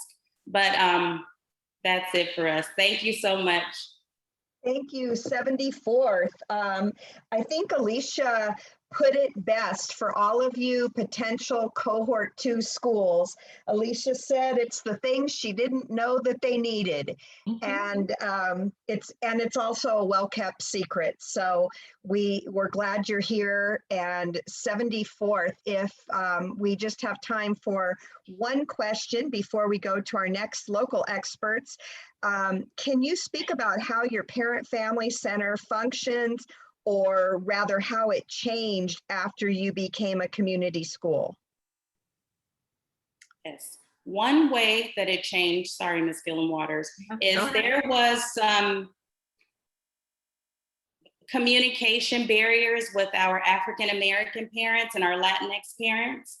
And with Esperanza's help, we were able to bring those groups together and have conversation. You know, one culture believes in this, the other culture believes in this, and we're all connected in some way. And so my participation might look different from yours, Cora, because I'm at work all day. So there's no way that I can be in the parent center. But the respect needs to be there, that love needs to be there, because again, it's all about our kids. Thank you. That is at the core of everything. And we have another amazing Cohort 1 school, Alta Loma Elementary, and representing Alta Loma today, we have Principal Sean Leyva, and we have Community School Coordinator Jennifer Zelazny. Welcome, guys, and tell us a little bit about how collaborative leadership and roles change, and how is it working at Alta? Well, first of all, good morning. I just want to say thank you for everyone joining this wonderful presentation. But like just hearing all of the different presenters, like, you know, chances are, you know, the demographics of our schools may be very similar or different, but I can definitely guarantee you that you have passionate staff members like Leslie, caring parents like Ms. Wilson, a community member like Linda Brown, and students like Heaven, right? So my question is, how could you not want to ensure that your school is the hub of the community, right? I remember Ms. Libby Zelazny and Mr. Gattel, the UTLA representatives, bringing the community school information to me. And what I did first off and foremost is I did my research, right? I did my research to ensure that I knew what we were going to be embarking on, right? From there, you see there's so much passion that's presented with all of it. If you Google, there's so much information about community schools, how it's been implemented in many different places throughout the country, and how it's not new. And so the thing we did was when I became passionate, because the passion from Ms. Libby and from Mr. Gattel lit my fire, and from that point, you know, I started speaking with the students, speaking with the other staff, speaking with the parents. And then once you start hearing everyone's voice, and then at that point is when the representation begins. Once folks start seeing what they were asking and they see it in play, you know, it's one of those things that it adds to your passion bucket, right? I just remember passing out, and this is what I'm going to just turn it on to Ms. Libby after this point. But after passing out an iPad, you know, I'm passing out iPads right when COVID started. And one of the fathers said, you know, thanks, Leyva, appreciate it, you know, but I'm not going to make it to Cochrane on time to go get food. And, you know, this is one of the tough dads, right? One of the good dads. And I saw it in his eyes, you know, that this was going to be a struggle. I talked with Miss Libby. I said, Libby, we need to figure out how we can help and support our community. And at that point was when the community school work really came into action, because it was a result, not a result of a needs assessment, it was an actual result of a reality. And we conduct needs assessments, but we also honor the observation, the same manner in which We use informal and observation in classroom instruction, the same thing. We utilize that in order to, and what, I'll tell you right now, I heard that the best practices that are being utilized at 74th Street, those are becoming our next practices at Altaloma. We go and I tell the team, go and steal, go and get ideas, because the way to make it happen is by continuing to evolve. And we have plans, but things happen. But what we do have is the passion and the love for the students, because we keep the heavens in our eyes. We have our hazels in our eyes, that we are going to strive and do everything that we can to ensure that our children have the same thing that our children have, right? So I thank you for that. So the question is, how could you not want to become the hub of your community? Ms. Levy? Thank you. First of all, I want to say that distributive leadership has been our school since Mr. Leva joined us. We have been really blessed with a principal who inspires us to go out and do some research and find something that makes us excited about teaching and bring it back to the school. And so that's been a big culture at our school. And it's certainly one that's grown a lot since we became a community school. I'm going to share some slides to show some things.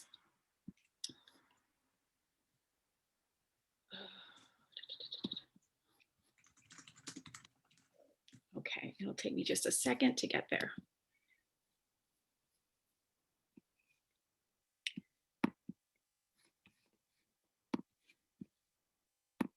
Okay, so this is our school, all our kids on Valentine's Day a few years ago.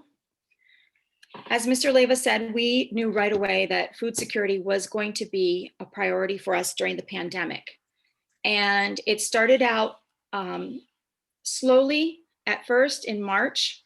Our neighborhood council, you can see their logo there, MINC, is our neighborhood council. They partnered with World Harvest, which is a food bank in our area, to provide 20 food boxes to needy families. This was like the week of March 17th, 18th of the pandemic starting.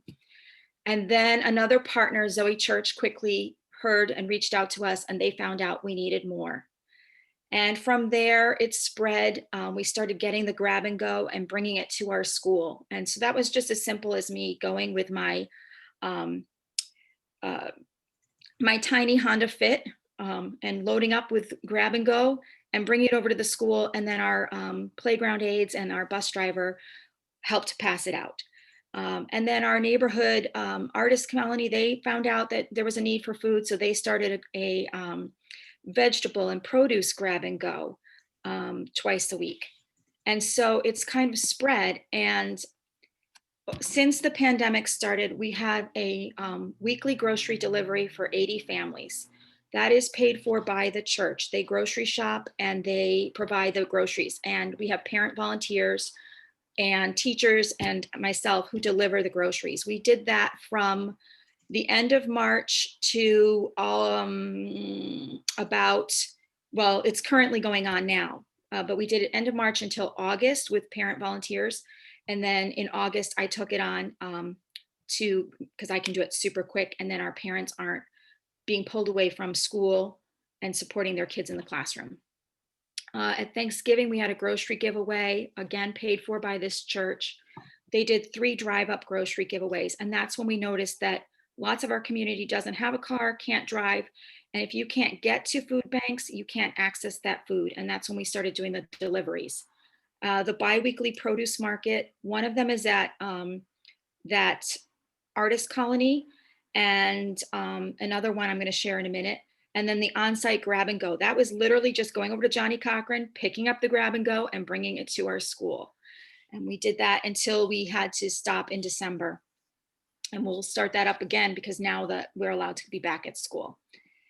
But the really exciting thing is that the community school vibe has just spread. So one of our parent volunteers, actually a grandparent, she volunteered for us delivering groceries twice a week. She did it from May to August.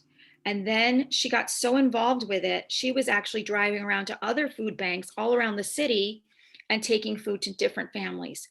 And then one of the food banks that she went to, their volunteers couldn't do it anymore. And they said, we've got 6 pallets of food. Can you pick it up? And she said yes. And she went with a truck and got 6 pallets of food and put it in her driveway and started doing her own grab and go in her own driveway. And they said to her, but we mean like every week. And so she said, okay. And so now every week, as long as it's not raining, which it was raining this Friday, but every week on Tuesdays and Fridays, she and her husband get up at 6 o'clock in the morning and go and pick up the produce and pass it out at their driveway. And their grandchildren are the ones who bag it. So our students are the ones who bag the groceries for them. And I just actually went over there yesterday and chatted with her about it. And, you know, it's just become a passion to help the neighbors. And she said, you know, I'm retired and I can do it. And so I'm going to. And that's kind of the vibe. We can do it. We had another need for stronger communication, especially during these times. So we started a weekly standing meeting at 3 o'clock on Fridays. And we range from having like 13 to 18 people to having 89 people. It just depends on the topics that we're going to be covering and what the issue is. Obviously, right now, parents are very concerned about the reopening, so they're tuning in a lot. If I had one piece of advice, it would be follow your neighborhood council on social media. I'm a member of my neighborhood council, and if you can join your neighborhood council, that's great. It is a time commitment. But if you can't join, attend the meetings or at least follow them on social media, because you'll be the first to find out where the COVID testing sites in your community are, where the job opportunities. So at these meetings every week, I'm able to tell parents where the diaper giveaways are, where the food giveaways are, where the job fairs are. In fact, this week I was able to notify them that there's going to be a rent assistance program that's opening up on Monday. And I'll put the link in the chat in a few minutes. But on Monday, they're opening up rent assistance for families in need. So these are the kinds of things that neighborhood councils get that information out, and we're able to share that in these meetings. So here's some data about our school parent survey. This year, we had 83% of the parents take the survey. And if you noticed here on the bottom, I have it kind of like in color. So this was the year we were applying for community school. And we had 86% of our parents for our score of our overall parent engagement. And then just becoming a community school, I think the process of becoming a community school increased our parent engagement. And now here we are this year in the middle of the pandemic, our parents are more engaged than ever. 94% of our parents are positively engaged at our school. And you'll notice right here, this school includes me in important decisions about my child's education. Everyone is very happy. 95% of the parents are feeling positive about that. This school informs me about school activities in different ways. 97% of the parents. I feel welcome to participate at the school. 97% of the parents. That's the data that shows that community schools work. Another need we have is attendance. We have some students who are chronically absent.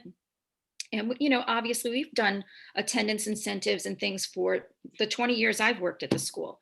So we started as a community school using improvement science, really looking and saying, what can we do differently? And in the wisdom of the great philosopher Keanu Reeves, the simple act of paying attention can take you a long way.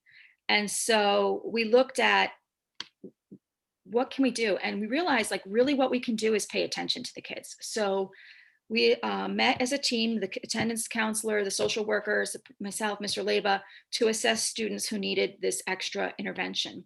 We designated students in each class, 4 students in each class, and we assigned those small groups to meet with a TA in a breakout room each day when the TA goes into the class to meet in the breakout room. It's actually been a little bit of a rocky implementation. We've only been doing it now this is our 2nd month. It's been a little rocky because there's online scheduling, there's small groups, there's pullouts, there's just a lot of things.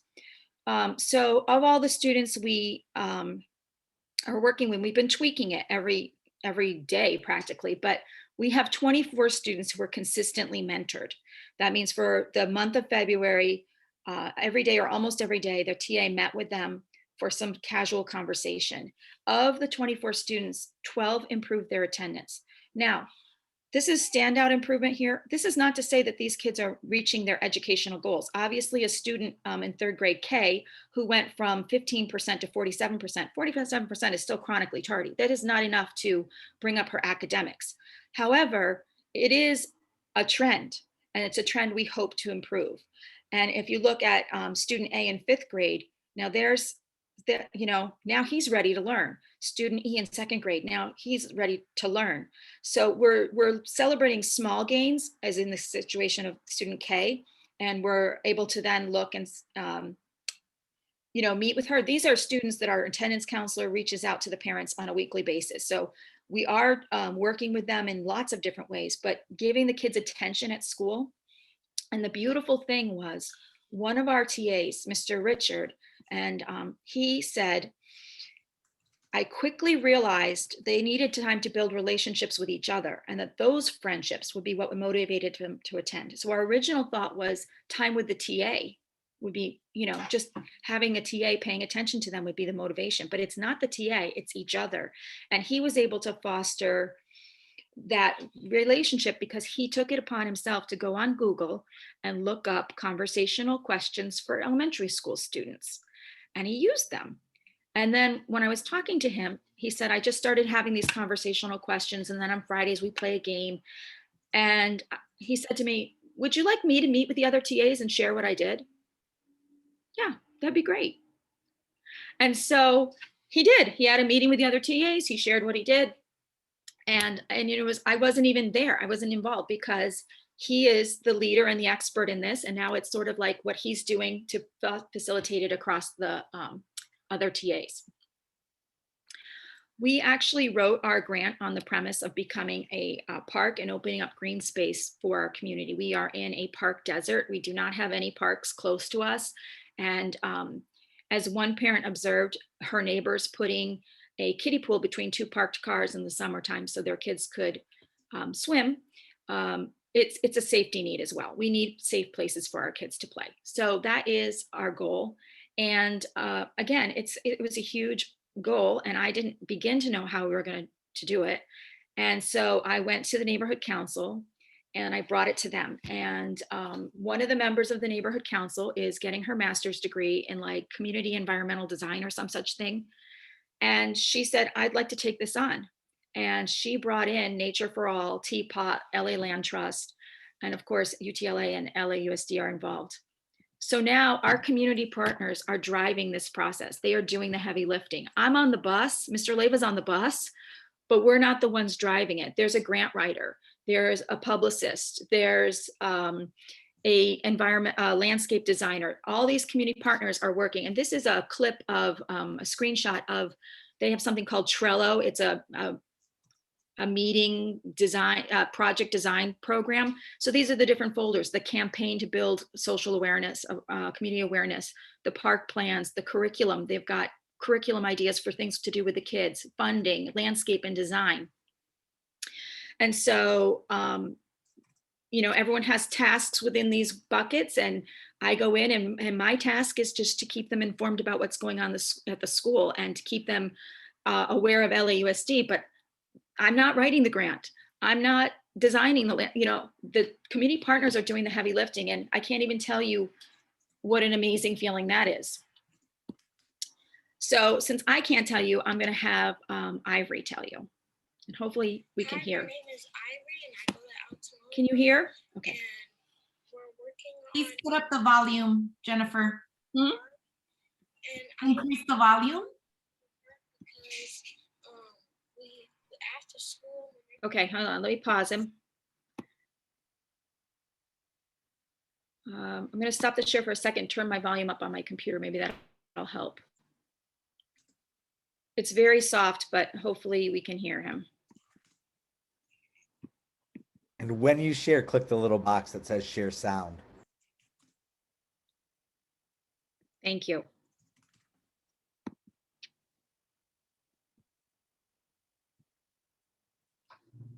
And as Jennifer puts the video up, I just want to remind everybody to please add your school name in the front of your name so that I can continue to put you in breakout groups. Thank you.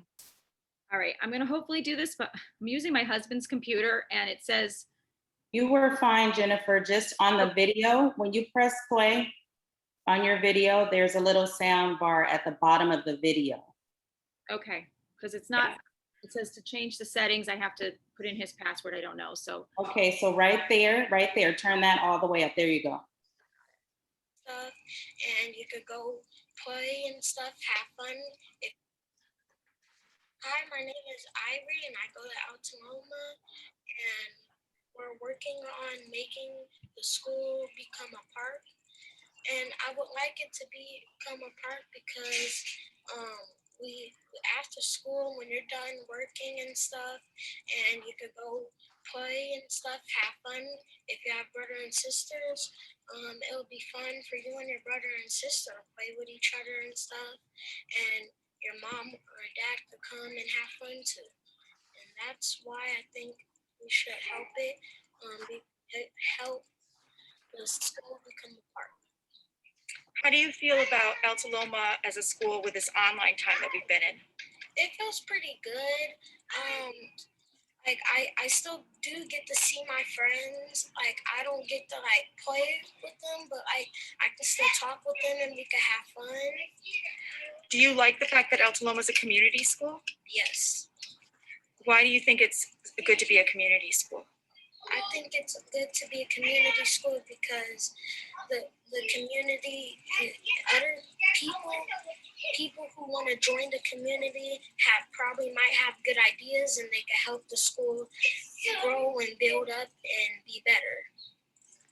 Awesome. Thank you so much, Ivory. You're welcome. And thank you, Altaloma.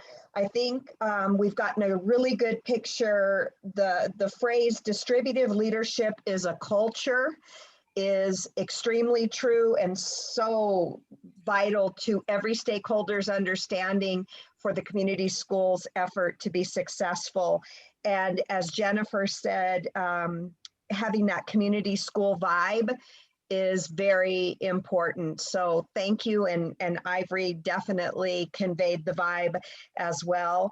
And we'll have some more questions.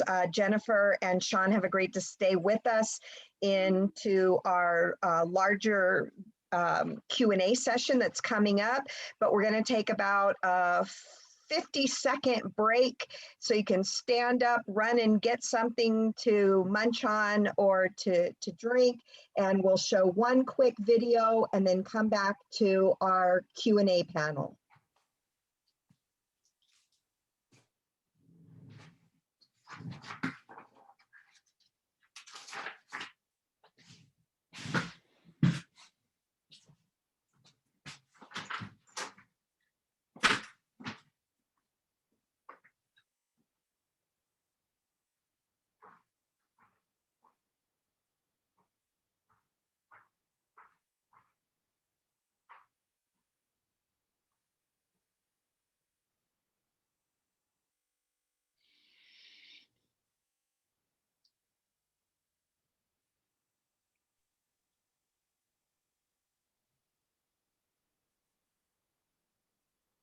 Are you able to open the video, Esperanza, the Wistia? The what's Dia? Which one? The Wistia link. One moment. I'll share it with you in the chat, Esperanza. Thank you.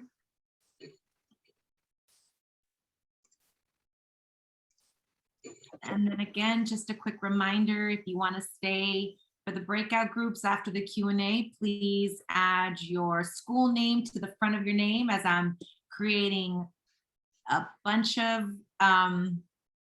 breakout groups. Here we go.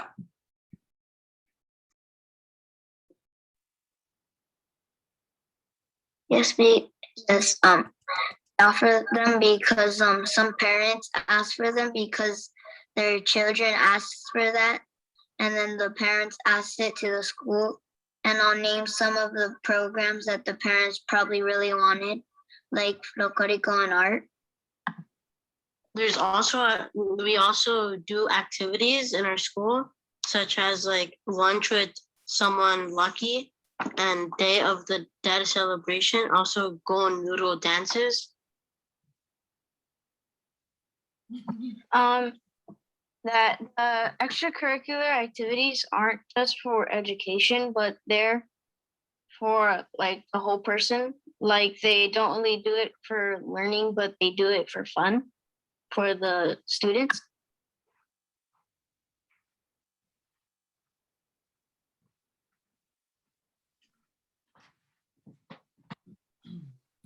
Thank you to the students at Euclid for sharing, and we'll be putting more student voice videos on our website next week if you want to check them out. And we're going to go ahead and move into our large group Q&A, and we have some spectacular coordinators who have joined us today. Cindy Flores is the community school coordinator at Van Nuys Elementary. We have Emily Grijalva from Mendez High School. We have Sean and Jennifer continuing with us from Alta Loma. Amanda Schramling is here today from Alta California. And we have Ingrid Villeda, our community school coordinator at 93rd Street. So we've taken questions from those that you submitted, and we are going to do our best to give you some answers to those. And there will also be an opportunity, if you don't want to go into a breakout room, we will try to answer additional questions in this general room after we go through these questions. So to start us off with, Ingrid, would you tell us what you think makes a good community school, and why did your school apply? So I think, you know, a lot of the speakers today hit on what makes a great community school. The collaborative leadership part is super important, but also having the focus of wanting to be the community hub, right?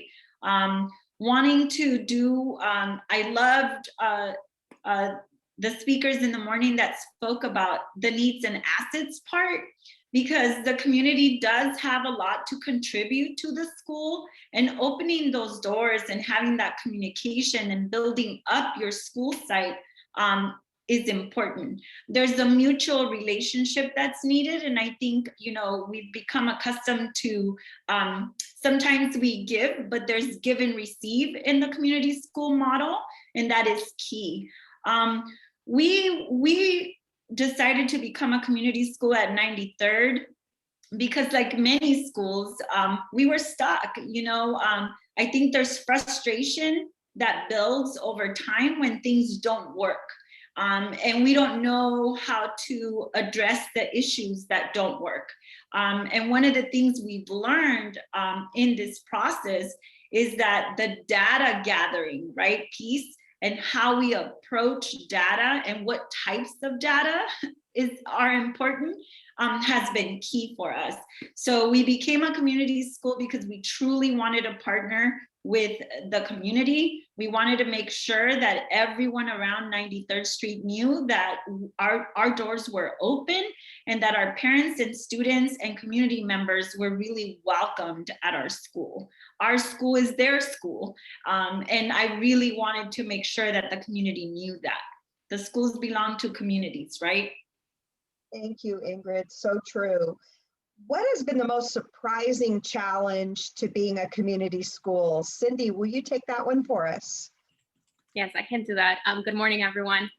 I would think that the biggest challenge for me is the fact that this is a new approach, not overall as in, you know, United States, but as far as bringing it here to LAUSD, it's very new. So it was kind of like we're learning, and we're also teaching the district what this position is as we're learning. And with that comes teaching also the community that we are a community school. So just kind of like understanding the role and just being able to implement it, as well as having the district recognize that we are community schools and what our job is. So I think that has been probably the biggest challenging. And with that comes also parent involvement. You know, just making your voice known and let them know that it's okay. You know, there's a lot of parents that, a lot of schools, I know, speaking from like our school, there hasn't been a lot of communication in the past where parents are comfortable to come and have that community with us. So bringing them in and making sure that they feel safe and know that we're there for them, that has become a challenge, but it's something that we're working on as the years go by. Thank you. And that really points to Ingrid and Cindy both have highlighted the importance of relationship building and that all these relationships have to be reciprocal.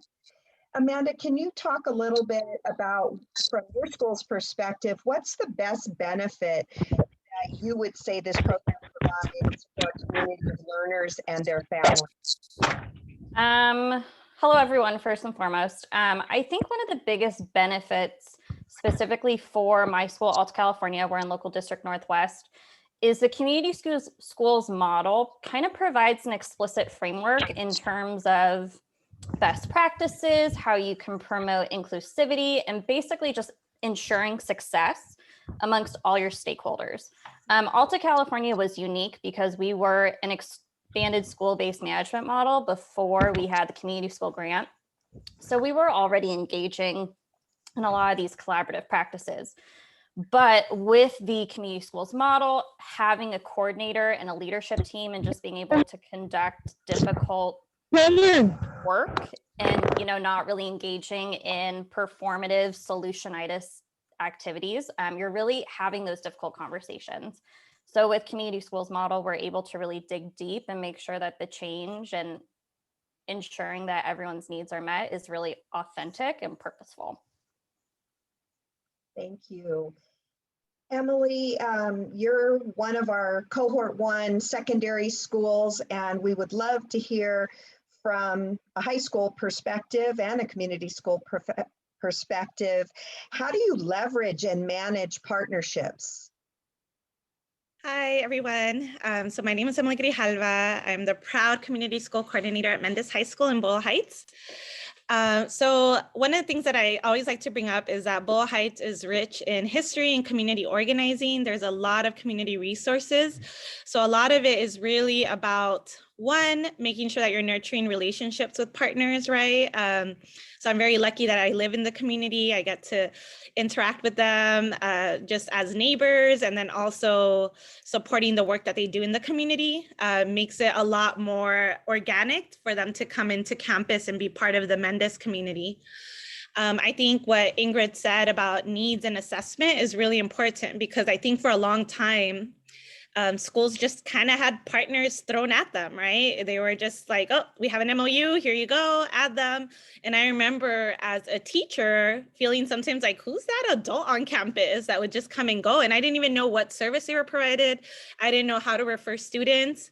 And so I think one of the first things that you really do as a community school coordinator is, one, definitely mapping the community resources, but then also making sure that you're taking in what families and students want, right? What teachers want. And there's some community partnerships that honestly, if they do not have your same values, your same goals, I mean, there's really no reason to onboard them, you know, just because you want to have a list of a bunch of community partners, right? And so we've been very selective of who it is that we want on campus.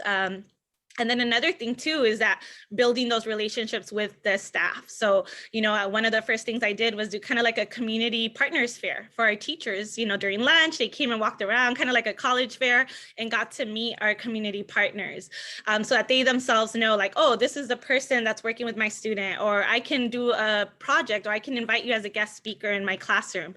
So I think that that's really important. It's, you know, making sure that you're addressing the needs of your community, making sure that you're building relationships so that it can be a sustainable and long-term relationship.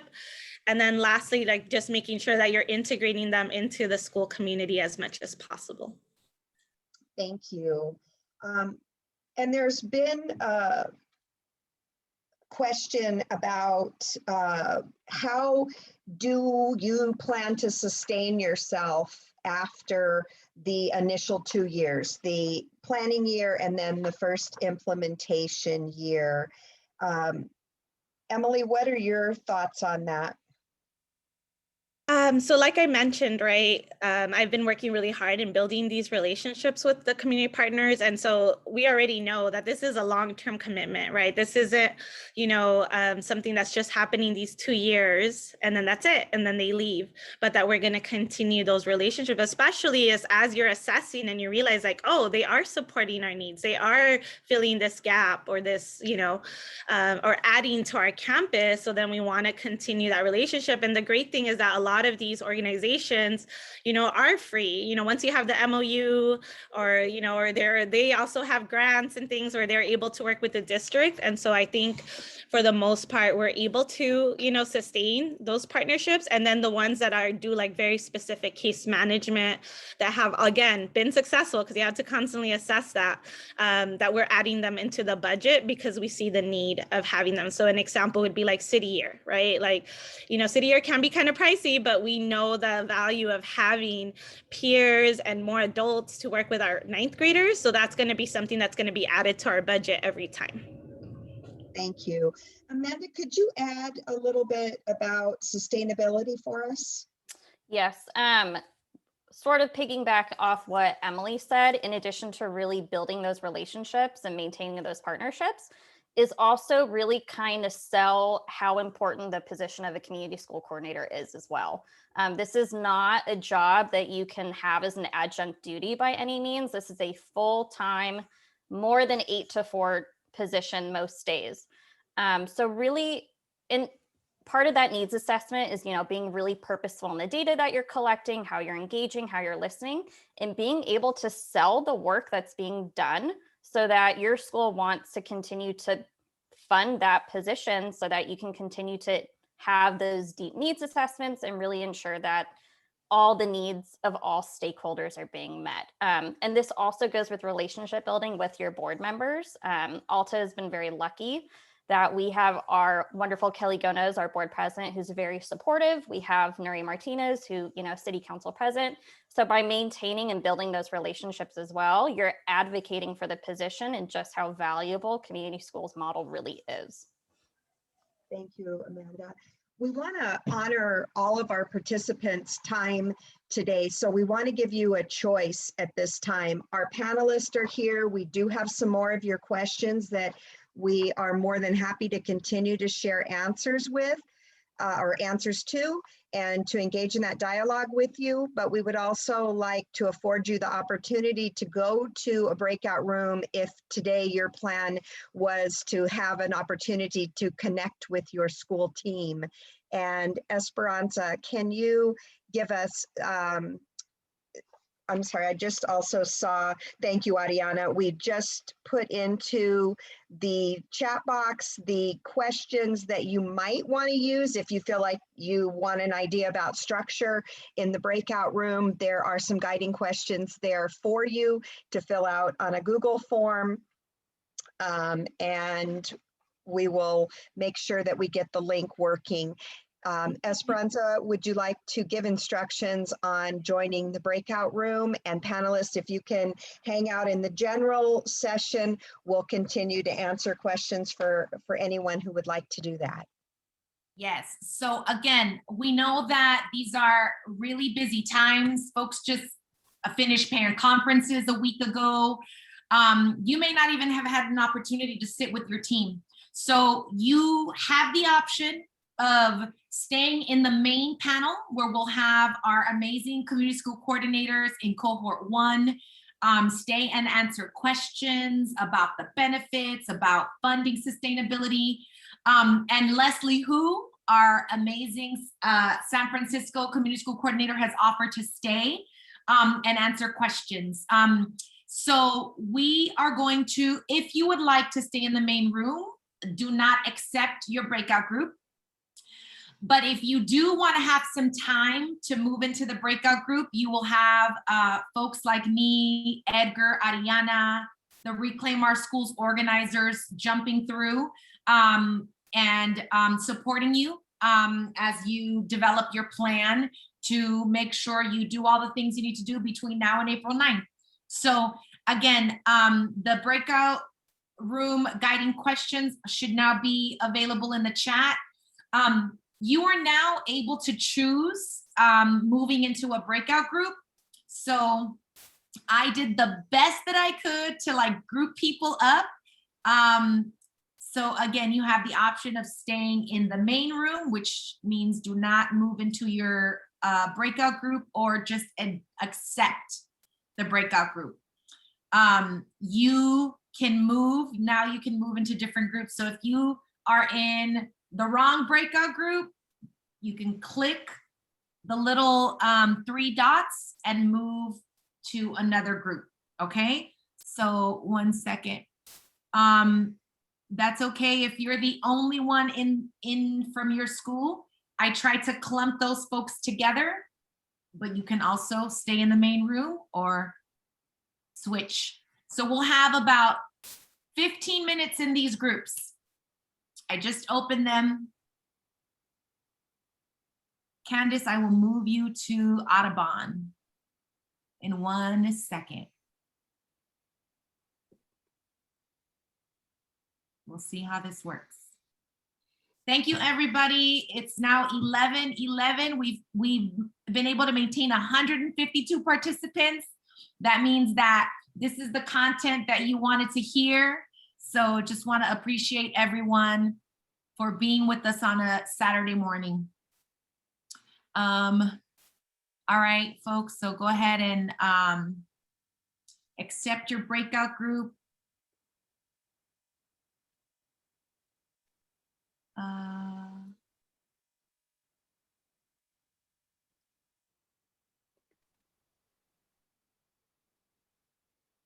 Ellen Ochoa.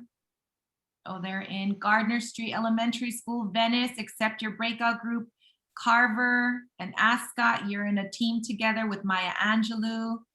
All right, looks like folks are moving. Okay, Carver's going to stay in session with us. Yep. So as people continue to move, though, we can go ahead and continue with some of the amazing questions that we had. This one is for Ingrid. How are schools looking at sustaining, how is your school looking at sustaining the designation after the first 2 years? So I think I wrote in the chat, you know, that one of the things I think that is key and crucial for principals and teams to think about that are here is that the money that the district is going to give you to initiate the community school designation, right? Because that's what it is. Community schools is a designation. It's not a program. It's not something you're going to do for 2 years. You're making a commitment to shift your school in a way that's, you know, going to really change how you interact with your community. I think one of the things that we have to do is have those hard conversations about prioritizing monies and thinking outside the box. How do you use your local control funding formula, your Title I money, to make sure that the community school designation is successful? And what's your commitment long-term to make sure that that happens, right?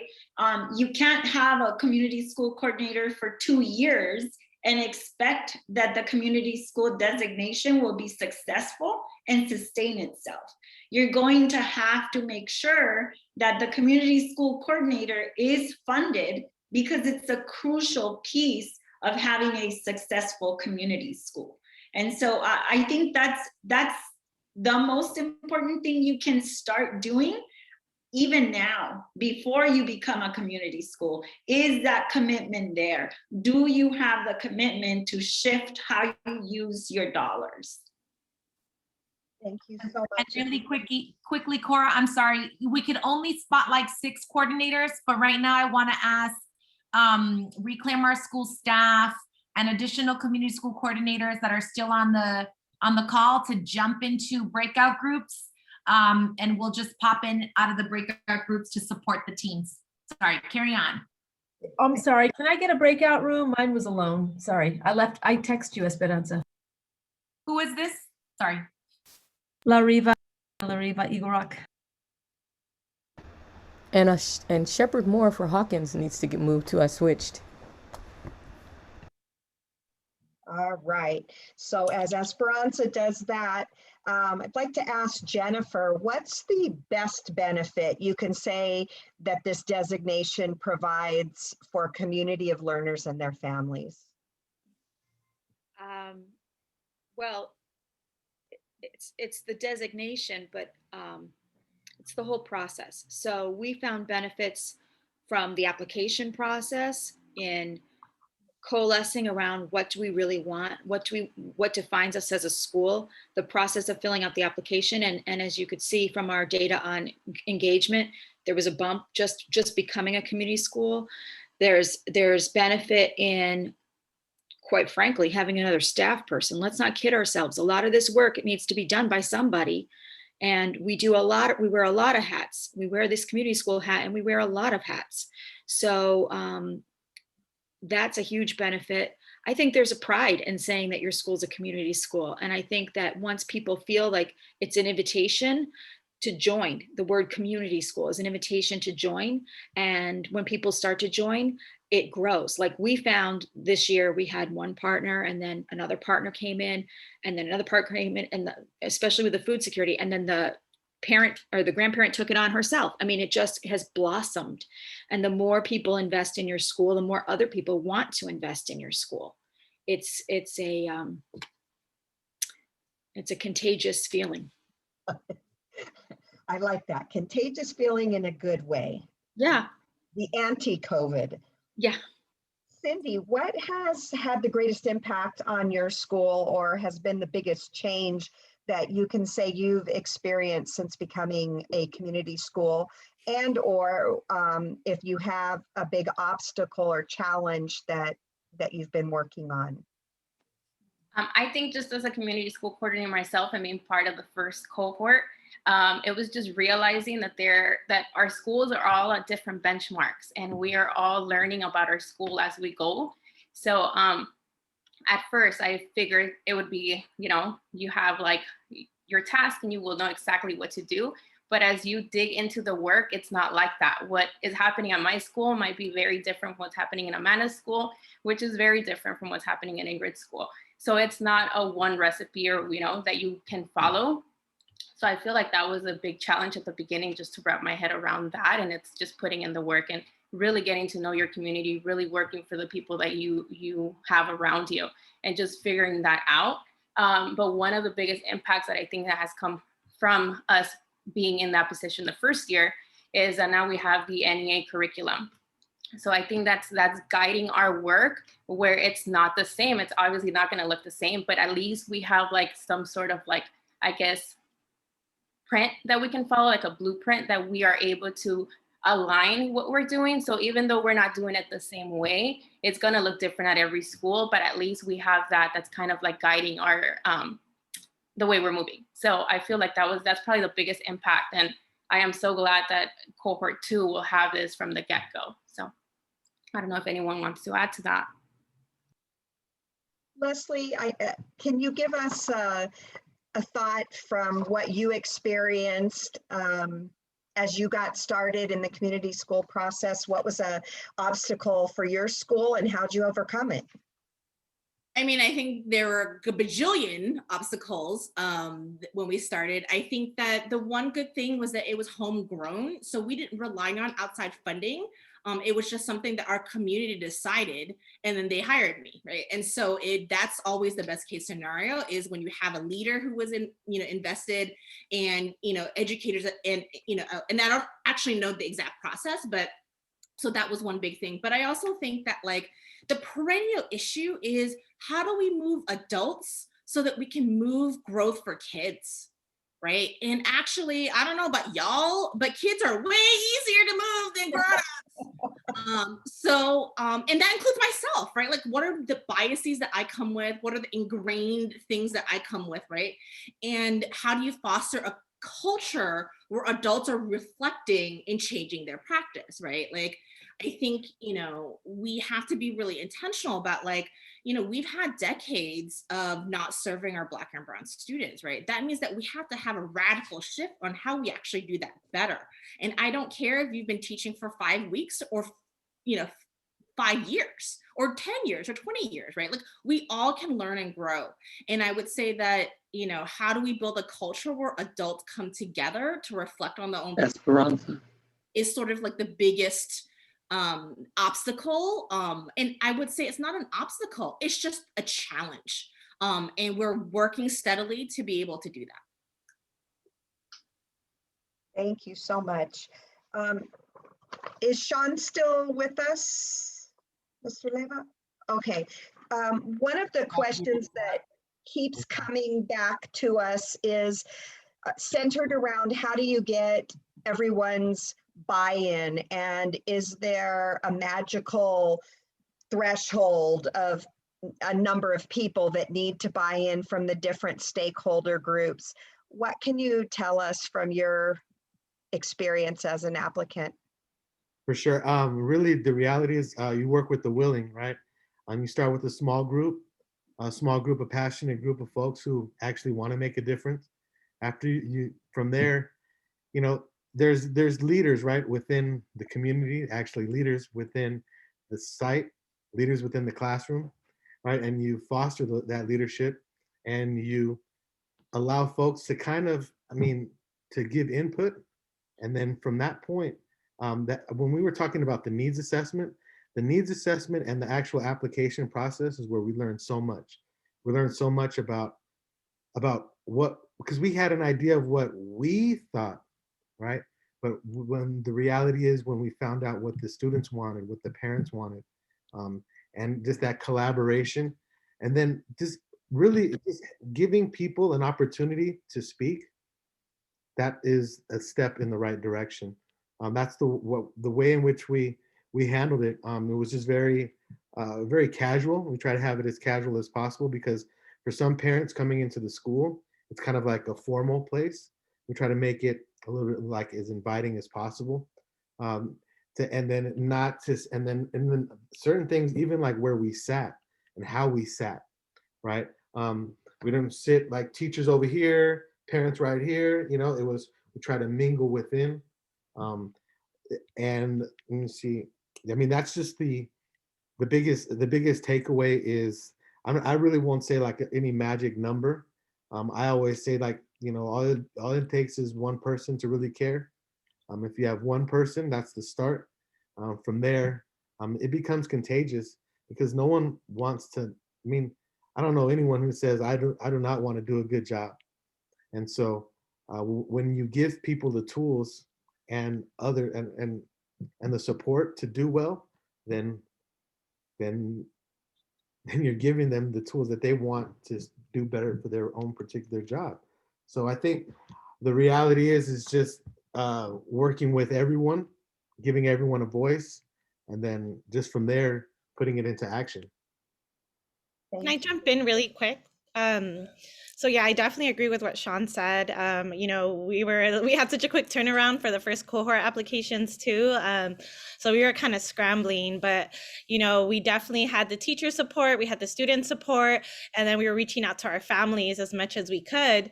But I think that maybe if there is a stakeholder where the percentage is kind of low, that might actually be an area of need that you will be able to address in this process. So because I'm at a high school, like, parent engagement is always a struggle for us, right? Like, we have a core group of parents, but a lot of times they're like, okay, elementary, middle school, like, I'm done, right? The kids are grown. And so for us, we maybe weren't able to get such a high percentage of parents voting, but then that, I know that my work then now involves doing a lot of parent engagement strategies. So that's one way that you can also analyze your stakeholder data, right? Like, you know, maybe there's a group of people that you really need to focus on and prioritize as you move forward with the assessment and process. Thank you. From everybody on the panel, one of the questions that keeps coming up is, how long is it going to take us to do this? How long will it take us to write this application? We're getting ready for reopening and a myriad, and spring break is coming, and et cetera, et cetera. So at Alta California, about how much time did you have to invest in writing? I think we went through 2 or 3 revision cycles. So again, because we already had an established expanded school-based management model, we kind of had all the stakeholders and a leadership committee already that we were able to pose these questions to. When we wrote the grant, there was no rubric, so that was fun. Cohort 2 will have that advantage, but it ended up going through 2 or 3 revisions, and each revision we made sure to pose to all the stakeholders, or at least run it by 1 or 2 of the committees, just to see if there is any, thing they wanted to add. We had extra meetings just to kind of go through, but it took a good month or so, if I'm being totally honest. But I think as long as you're using that rubric that's provided to you and you're really going through and answering the prompts and really selling your school. I mean, I know for me, it's uncomfortable to talk about all the great things I'm doing because that's just not, we as teachers, that's just not always in our nature. But that's really the time to sell all the great things that you're already doing, the things that you want to do, and, the needs and gaps that you can see that can be addressed through this community school model. How long did it take some of your other schools, if anybody else just wants to jump in? I think for us, it took a little bit longer. And I think it took a little bit longer for us, maybe like almost 3 months. And the reason for that was we took the engagement percentages super serious. And so, high achievers, right? Like we wanted to hit like, oh, they want over 75%. So let's try to get 80%. And of course, that meant that we were going to have like a ton of parent meetings because, parents were like, what? You want our opinion? We got to vote on what? Like, and I think, in our district, right, we do things and we usually don't ask parents if they want to do something. We just like tell them like, oh, guess what? Now we're a magnet school, or now we're doing this. So to get them to our school, it took over a month, and just different times, like Saturdays, evenings, mornings, like we even had lunch meetings. But we wanted to hit a high number of parent engagement, and that was key for us. So for us, it took a little bit longer. The writing, we approached in a different way. We every school knows who the leaders are in their school. Like, it's okay if folks don't like each other or don't get along. We just went at it like knowing, hey, you have gifts. We know we need you. And our writing team was smaller. So we kept it to less than 5. And then shared out pieces because that made the work move a little bit faster. We knew we couldn't have, 10 or 15 folks writing because that would make the process longer. Right. It's a little different at Alta Loma. We used all of our regularly scheduled meetings, coffee with the principal, a staff meeting, and just general meetings that we were having, school site council, ELAC, that kind of thing. And we kind of brainstormed on big pieces of butcher paper. And then we took those big pieces of butcher paper and we took pictures of everything. And then we probably had 6 to 8 people on the writing team. And it was done over Google Docs with lots of annotations and notes on the side. And that's how we did it. So I have a question. Yeah, I heard it said during the course of the meeting that some school was putting the community schools budget into their money, into the school monies. I was under the impression that LA Unified was paying for the coordinator. Yes, LA Unified in the first year, called the planning year, purchases the coordinator position. And then there is a small amount of money, approximately $10,000, that remains for the school's leadership council to decide how best to use it to get more engagement, to get your needs assessment work done. And that can look a variety, it will look different at each school. In the second year, that money for the coordinator is there, and an additional approximately 100,000. And again, it's there to sustain the work of becoming a community school, because that is your very first implementation year. However, at this exact moment, we don't have a guarantee about funding for year 2 of implementation, year 3, and as Leslie and everybody else said, you cannot change the world in 1 year of implementation. So we are working very hard, looking for grants and working with the district and our board members to try to get us to a point where we can say to everyone that you've got at least a 5-year implementation opportunity. I believe our other folks are joining back in. There are so many questions and so many things that we could share about, but we know everybody's about ready to begin their Saturday. And we will be putting an FAQ, taking the questions that have come in the chat, taking other things that you have submitted to Esperanza or myself, and we'll update that. Want to make sure that everybody is aware of what our panelists shared, that there is the rubric on our website. And please look at it. It is going to be your best friend and your strongest help in knowing what the question is really trying to ask, and for you to determine how best you can express 2 things, both your needs, but also what you already have in place, as one of our panelists just said, highlighting your strengths, what you're already doing. But if you're not already doing everything, that's anticipated as well. But what we're looking for is, are you willing to? What do you want to achieve as a community school? And that's factored into the rubric as well. To further help your schools, we'll be offering office hours on March 23rd, 24th, and 25th from 3 in the afternoon till 7:30 in the evening. And we will have some of our Cohort 1 people there as coaches for you. At that time, it'll be a half-hour session. It'll be just your school, so it will be very focused on you and what your needs are. And all we ask is that you come with your questions and be prepared to ask us the tough questions, because we really want to help. We will also, at the end of this meeting, the 2 people listed on your letter of interest as your primary and your secondary contact, those are the 2 people who are going to receive the link to sign up for these office hours.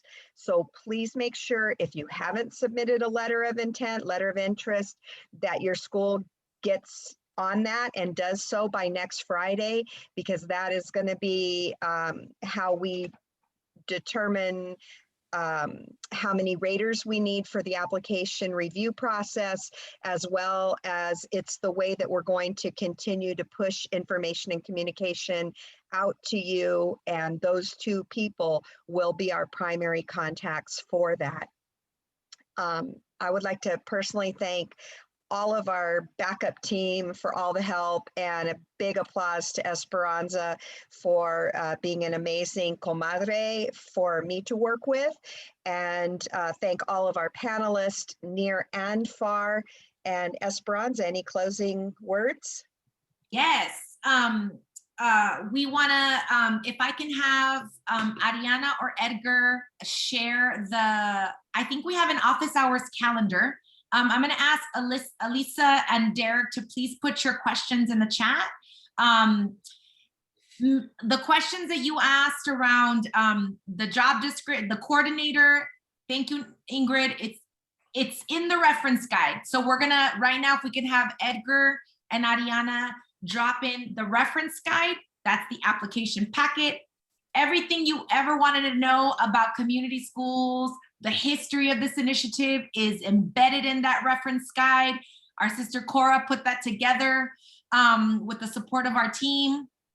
And, you know, the same way that we went on strike to get the funding for these 2 years for 30 schools, we'll continue to organize to demonstrate impact so that we can get funding for additional years, but also for more community schools.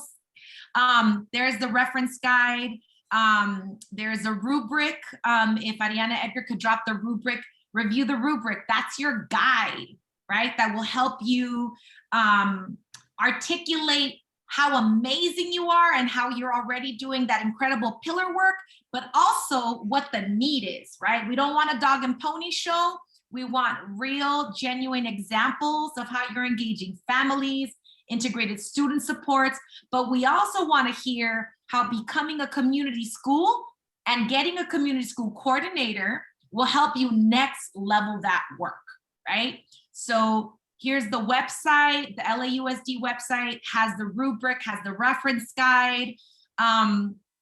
And again, there's important reading inside of the reference guide for you to do with your school teams. And please, Jasmine, if you could drop the sign-in sheet back into the link, into the chat again, please make sure that we have your school and your email so that we can get back in touch with you. Because like Cora said, if you submitted a letter of intent, the chapter chair and the principal are the primary contacts. That's who will receive the information, okay? Yeah, again, thank you. It's 11:36. Thank you for staying on this long. For those of you that are having challenging times with your administrators, you can reach out to Cora and I.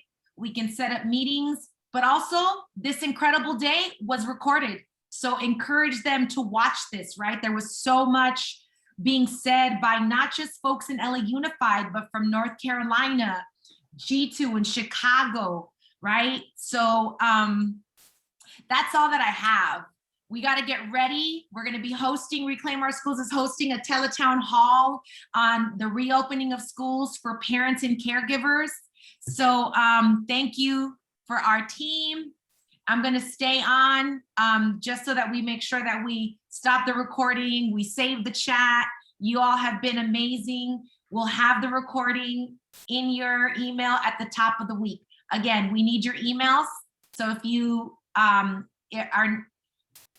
100 people registered this morning, they didn't all show up because we had 150 and we already had 120 yesterday. But we need your emails.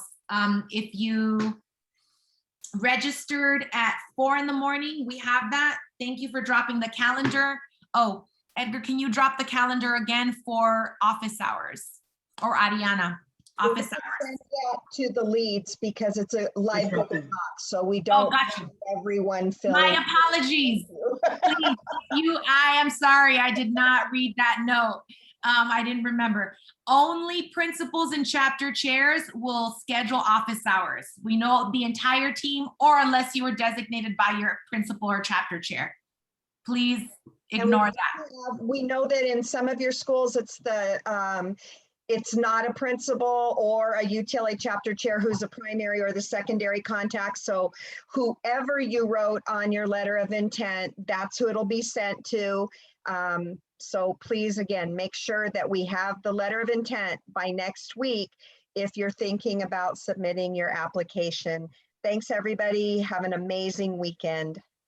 Thank you, everybody. Thank you, Leslie, for staying on.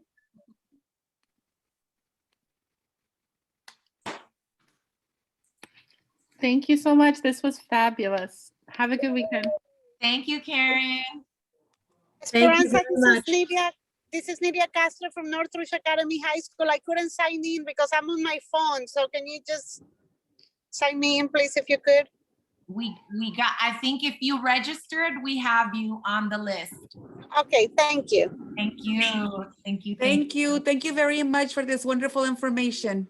I'm so glad that you all enjoyed it. Thank you, Cora and Esperanza from Belmont High School Gold Sentinel. Hey, Roman. Muchas gracias. Thank you. Have a good week. Thank you to our incredible interpreters, Melody and Carla, and to where is our translation unit? Bert Osuna. Thank you all, everybody, for ensuring that our families were able to access the information. Esperanza, I'm looking for the space where we can sign in for a meeting for Thursday. Yeah, we're gonna get that to you, Derek. Sorry, that was my bad. We decided that it should only go to 2 people so that we didn't have too many folks. Oh, I see. Yeah, but you should get it very soon. Thank Thank you, you. Amanda. Thank you to all Cohort 1 coordinators. I know we had Claudia too. We had Jenny from Farmdale.